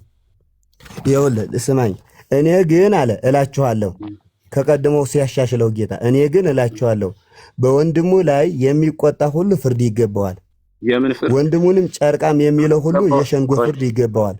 የምን ፍርድ? ስለዚህ ወንድሙንም ጨርቃም ይኸውልህ በወንድሙ ላይ የሚቆጣ ሁሉ ፍርድ ይገባዋል። እንኳን የገደለ የሚቆጣ ሁሉ ፍርድ ይገባዋል። የምን ፍርድ ይገባዋል? መግደል አይቻልም እያለ ነው። ቆይ እንደውም ግደሉ እያለ ነው እንጂ። ቆይ መጀመሪያ ቃሉ ካልገባዎት ቃሉን በደንብ ልንገሮት። የማቴዎስ ወንጌል ምዕራፍ 5 ኢየሱስ ግደሉ የሚል ሕግ ነው ያወጣው ጭራሽ ማለት ነው። አሁን ያወጡት ክፍል ላይ እንዲህ ይሉታል። ቁጥር 21 አይደለ? ላንብብልዎት። ከፍ ብለህ ማለት ትችላለህ።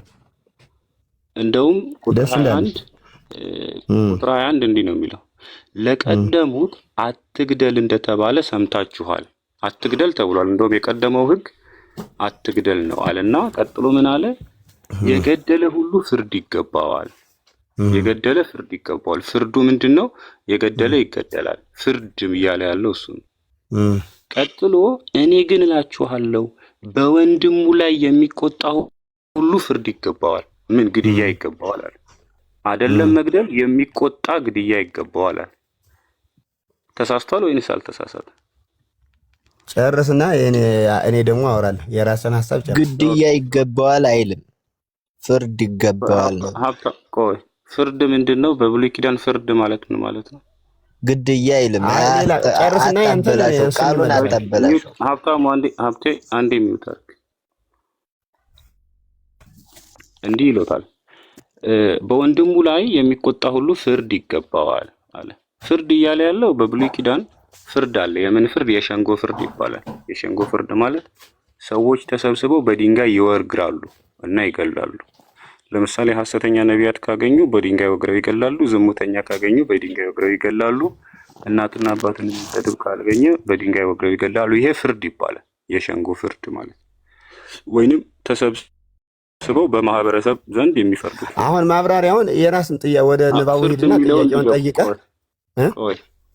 ፍርድ የሚለው እንዲገባዎት ነው መምህር። አይደለም ይኸውልህ፣ ቅድም ይኸውልህ የእናንተን መጽሐፍ ስታወሩ ዝም ብዬ ነው የሰማሁት አይደለ? የእኛን መጽሐፍ ደግሞ በእናንተ ሀሳብ ሳይሆን በእኛ ሀሳብ ነው መረዳት ያለባቸው። የራስህንማ ጥያቄውን ጠይቅና በራስዎት ሀሳብ ያብራሩታል መጽሐፉን። ግን ፍርድ የሚለውን ራሱ ያብራራል። ጥያቄ ፍርድ ስለሚለው ቃል ነው የፈለግከው ወይስ በሐዲስ ኪዳን መግደልና አለመግደል ተፈቅዷል አልተፈቀደም የሚለው ነው የፈለግከው? እንዲህ ይሎታል። ፍርድ ማለት ምን ማለት ነው የሚለው ነው የፈለግከው አንተ? በወንድሙ ላይ የሚቆጣ ፍርድ ይገባዋል ይላል። ምንድነው ፍርድ ይገባዋል ማለት? እሱ ይሄ ነው ጥያቄ አንተ በሐዲስ ኪዳን? ለምሳሌ በብሉይ ኪዳን የገደለ ፍርድ ይገባዋል አለ። በአዲስ ኪዳን ደግሞ የሚቆጣ ፍርድ ይገባዋል አለ። በብሉይ ኪዳን የገደለ ፍርድ ይገባዋል ማለት ምን ማለት ነው? በአዲስ ኪዳን የሚቆጣ ፍርድ ይገባዋል ማለት ምን ማለት ነው? ያስቀምጡት። ይኸውልህ ለቀደሙት አትግደል እንደተባለ ሰምታችኋል አለ።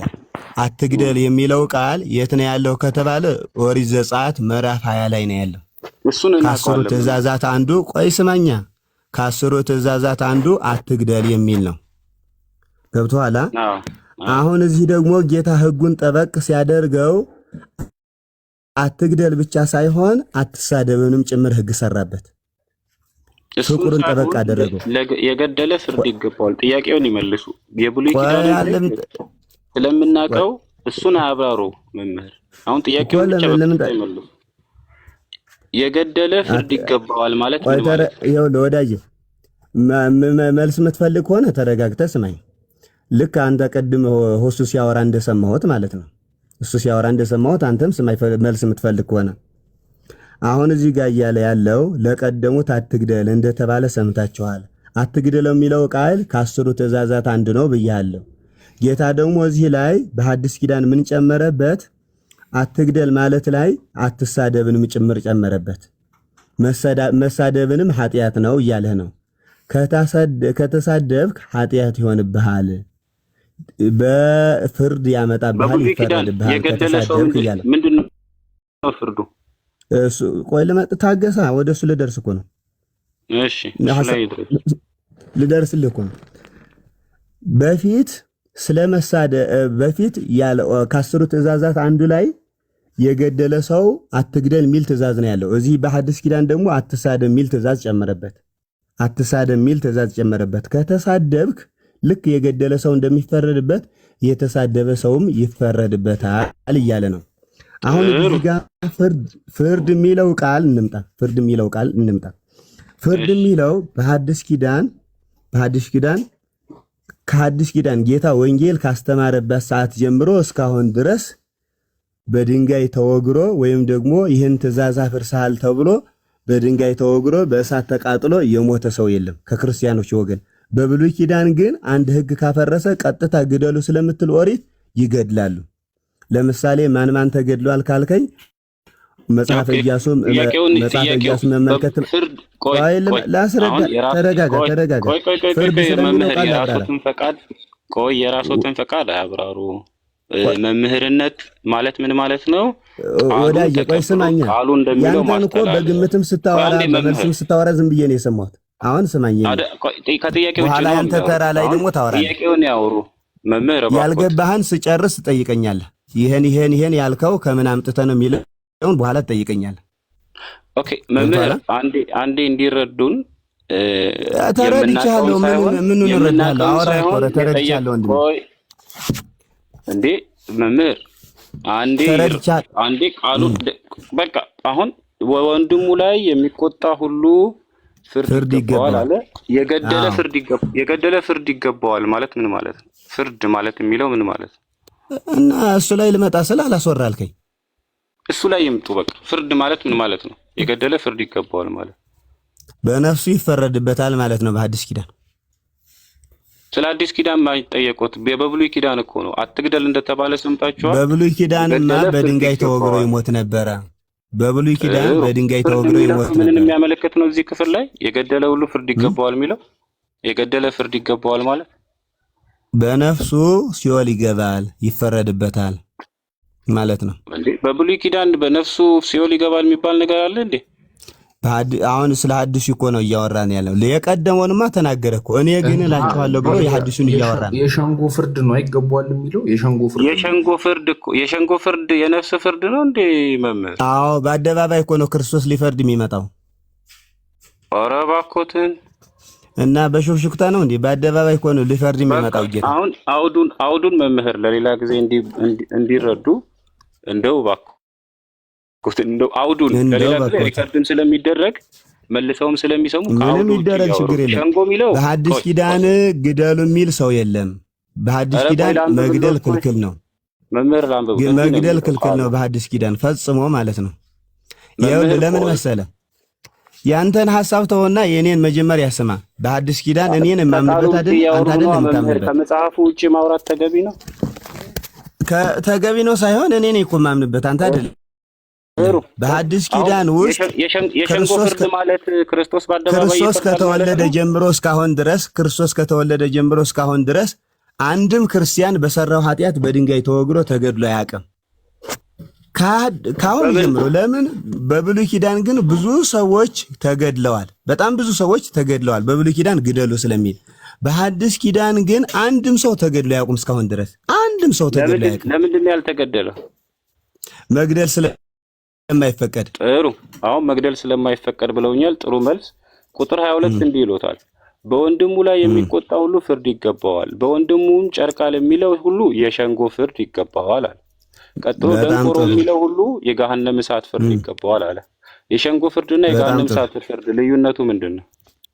በጣም ጥሩ። ይኸው ለዚህ ጋር የሸንጎ ፍርድም የአደባባይ ፍርድም የገሃነም እሳት ፍርድም የሚሰጠው መቼ ነው? ክርስቶስ ሲመጣ ነው። እስከዛ ድረስ ግን አትፍረዱ እንዳይፈረድባችሁ የሚል የማቴዎስ ወንጌል ምዕራፍ 7 ቁጥር 1 ላይ ታዟል። የሸንጎ ፍርድና የገሃነም ፍርድ ልዩነቱ ምንድን ነው መምህር?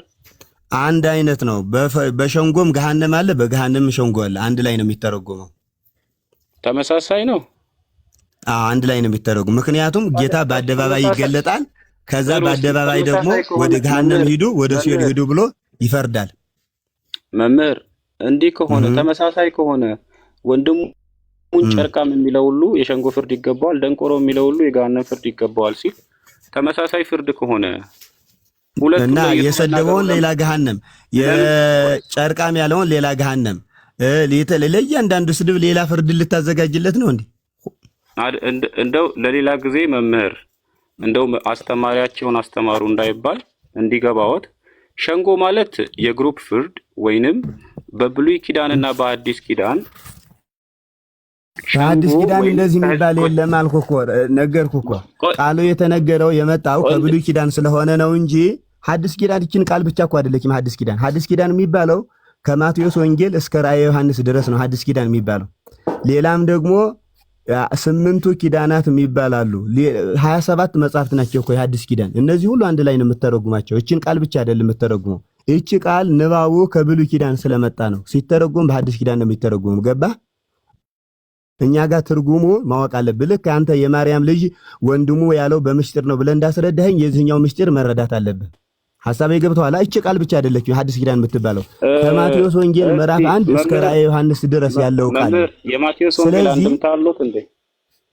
አለኛው ሸንጎ የሚለውን ክርስቶስ ሲመጣ የሚፈረድ ፍርድ ነው ብሎ ነው የሚያስቀምጠው አንድምታ። በገሃነም በአውድ ገሃነም አለ ይላል። ይሄ ማለት ምን ማለት ነው? ገሃነም የሚለው ቃል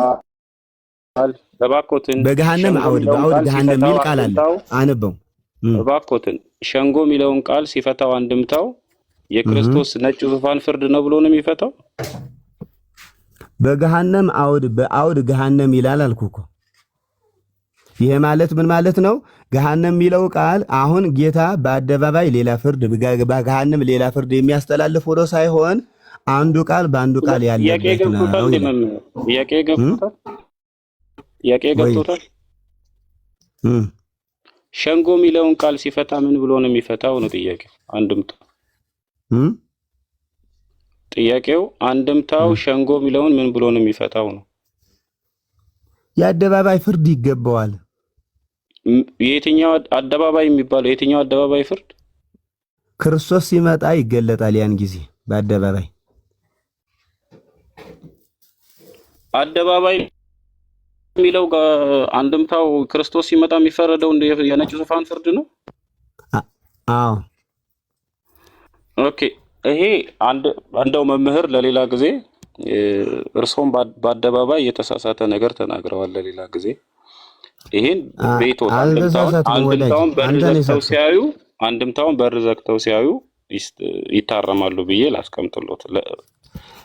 ሸንጎ የሚለው ቆይ ላስቀምጥሎት። ሸንጎ የሚለው ሌላ ጊዜ ከታች ያሉ ሰዎችም እንዲረዱ ሸንጎ ማለት የግሩፕ ፍርድ ማለት ነው፣ ወይንም የአደባባይ የግሩፕ ፍርድ የሚባል የለም በሐዲስ ኪዳን። ሰዎች ተሰብስባችሁ በእሳት አቃጠሉት የሚባል ሕግ የለም በሐዲስ ኪዳን። እየነገርኩት እኮ ነው መምህር። በሐዲስ ኪዳን ውስጥ ይኸውልህ አሁን እዚህ ጋር እያወራን ያለው እኮ ስለመንፈሳዊ በሐዲስ ኪዳን የግድያ ሕግ ከሌለ ኃጢአት ያለባት ቀድሞ ይውገራት ለምን አለ? ይኸውልህ እሱን እኮ ነገርኩህ። እሱ ራሱ መቼ ወገራት? ስለሱ አልጠየቅከው። ለምን ለቀቃት? እሱ ለምን አልወገራት? ራሱ ለምን ለቀቃት? እሱ ለምን እኮ ጥያቄ ይሄን መልስልኛ። ኃጢአት የሌለባት ሰው ይውገራት አለ አይደለ? አዎ መግደል የሚገባ ቢሆን ኃጢአት የሌለው እሱ ነበር። እሱ ለምን አልወገራትም? ሌሎቹ ኃጢአት ስላለባቸው ነው የተውት ቢባል አለበታ ለምን አልወገራትም? ተው መግደል ስለማይቻል ነው ማለት አይደለም። መግደል ባይቻልም ማለት ነው ይውገራት። ጥያቄ ላስረዳሽ። መግደል በአዲስ ኪዳን ጥያቄ ላስረዳ። ቆይ መምህር መግደል ባይቻል በአዲስ ኪዳን መግደል የለም አቁሙ ለምን አላላቸው? ለምን ኃጢአት የሌለባት ይውገራት አለ እኮ። ይኸው አስቆማቸው እኮ። ይሄ እኮ እያስተማራቸው እኮ ይኸው አልፈርድብሽም ብሎ አልተዋትም፣ አልለቀቃትም። እሱ እኔ አልፈርድብሽም አለ እንጂ እኮ እሱ ካልፈረደበት እኛም እሱን ነው የምንከተለው እኮ። የኔ ጥያቄ ለህዝቡ ለምንድን ነው ኃጢአት የሌለባት ይውገራት ያለው ነው ጥያቄ።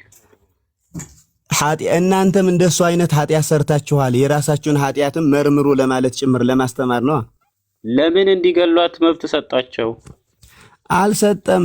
እሱ መብት ቢሰጣቸውማ ግደሏት ይላት ነበር። ይውገራት አላለም መምህር?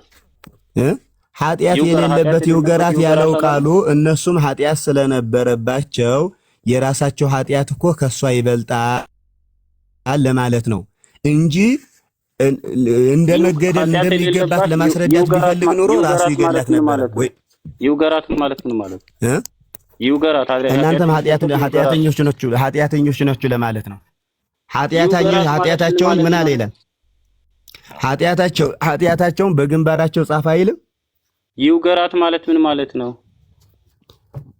ነገርኩህ ወዳጅ። አንተ ቃል ላይ ብቻ አትንጠልጠል፣ ሙሉ ሐሳቡን ተረዳ። ጥያቄውን በግንባራቸው ላይ ጻፈ። ይውገራት ማለት ምን ማለት ነው? ይግደላት ማለት ነው። ጥሩ። ኃጢአት የሌለበት የመግደል መብት አለው በአዲስ ኪዳን? የለውም። ኃጢአት የሌለበት የመውገር መብት ከሌለው ኃጢአት የሌለበት ይውገራት ብሎ ለምን አጸደቀ? ኃጢአት የሌለበት በምድር ላይ ሰው የለማ። እናንተም ኃጢአት ሰርታችኋል፣ የራሳችሁን ኃጢአት መልሱ ብሎ በዘይቤ ለመናገር ነው። ዘይቤ የሚባል ጭራሽ ምንም አታውቅም እንዴ? ለራሳችሁ ሲሆን አይነት የትርጉም ዘዴ ታበጃለህ። ለሌላ ጊዜ መምህር ለራሳችሁ ሲሆን ለራሳችሁ ሲሆን የተለያየ የስህተት አይነት ታበጃላችሁ። ኃጢአት የሌለበት ሰው የለም። ምንም አልተሳሳትኩም። ክርስቶስ በምድር ላይ መውገር የሚገባ ቢሆን ራሱ ለምን አልገደላት? አንዴ ስሙኝ። መግደል የሚገባ ቢሆን የሌለበት ሰው የለም። አንዴ ስሙኝ። ከድንግል ማርያምና ከክርስቶስ በቀር ሌላ የለም። ለምሳሌ መሐመድ ብትለው በጣም ዘማዊ ነበረ፣ በጣም ጋኔን ነበረበት ይላል። በጣም ኃጢአት እንደነበረበት ተጽፏል። መምህር ይስሙ። መጥምቁ ዮሐንስ ኃጢአት አድርጓል? ወዳጅ ይኸውልህ ዝም ብለህ ስማምልህን። አሁን ነብይ መሐመድ ኃጢአት አለበት? ጥያቄን ይመልሱልኝ። መጥምቁ ዮሐንስ ኃጢአት አድርጎ ያውቃል ወይ? እምልህን ስማኝ። መሐመድ ኃጢአት አለበት የለበትም? ኧረ እባክዎትን ጥያቄ ይመልሱ መምህር። የኔን መልስ አንተማ እንዴ። መሐመድ ኃጢአት እንደነበረበት ጋኔን እንዳለበት በጣም የዝሙት መንፈስ እንዳለበት ጽፏል። ጥያቄ አይመልሱም እንዴ? ይሰማል እንዴ እኔ የምልህም ስማ፣ አንተ የምልህ እንኳን አልገባም። መውገር የሚገባ ቢሆን ራሱ ይገድላት ነበረ። ራሱ ትቼሻለሁ ለምን አላት? እሱ የተዋትን አንተ ለምን ትገድላለህ ስልህ መልስ የለም። አሎ መምህር፣ እሱ ከተዋት አንተ ለምን መገደል አለባት ትላለህ? ሰማቸውን መሐመድ ዘማዊ ነበር ብለዋል። ማስረጃ አላችሁ? እንዴ በጣም ቁርአን ላይ ብዙ ጊዜ ተጽፏል፣ ብዙ ቦታ ላይ። እሺ እንስሳት፣ የሞት አስከሬን፣ ህፃናት፣ በጣም አሮጊቶች፣ ብዙ ሴቶች እንደሚያወሱ በጣም እንትን ላይ ተጽፏል። መሐመድ ዘማዊ ነበር የሚል ስጠን።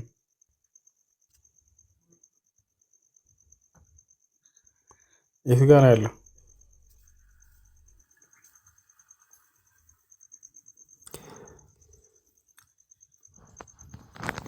ስለሱ አሁን ተው፣ የአደባባይ ምስጢር ስለሆነ እሱን ተው። ግን አሁን እዚህ ጋር ማውራት የፈለግ ነው። አሁን በቃሽ። አምላኮት ኢየሱስ ለምንድን ነው ያላገባው? እዚህ ጋር ይኸውልህ መጀመሪያ ስለዚህኛው እንጨርስ፣ ግድ የለም ወደ ሌላ ልክ ውስጥ እንዳንገባ። አምላኮት ኢየሱስ ክርስቶስ ለምንድን ነው ያላገባው? ያልመጣበት ጉዳይ ሊያገባ አይደለም እኮ የተወለደው፣ ሊሰቀል ነው እኮ የተወለደው። በስጋው በልቷል ጠጥቷል አይደል? ሊሰቀል ነው የመጣው፣ ሊወልድ አይደለም የመጣው፣ ሊያገባ አይደለም የመጣው። ስለኛ ሊሰቀል ነው የመጣው። ሰው የዘር ፍሬ የሚኖረው ለምንድን ነው? ለኛ ሊሰቀል ነው የመጣው፣ ሊወልድ አይደለም የመጣው። የበላው የጠጣው ስለእናንተ ለመብላት ለመጠጣት ነው? ሰው መሆኑን ለማስረዳት። አዎ ስለኛ ፍቅር ለማስተማር፣ በልቶ በጠጥቶ ለማስተማር ሰው ነው። ለእናንተ ለመብላት ለመጠጣት ነው። ወዳጄ ሊሰቀል ነው የመጣው፣ ሊወልድ አይደለም የመጣው። የተወለዱትን ሊያድን ነው የመጣው። ኢየሱስ ክርስቶስ በሰውነቱ በልቷል ጠጥቷል አይደለ? ሰው የሚያደርገውን ሁሉ አድርጓል።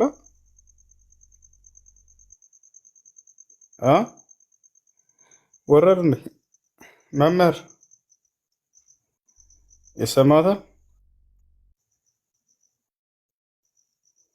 አሎ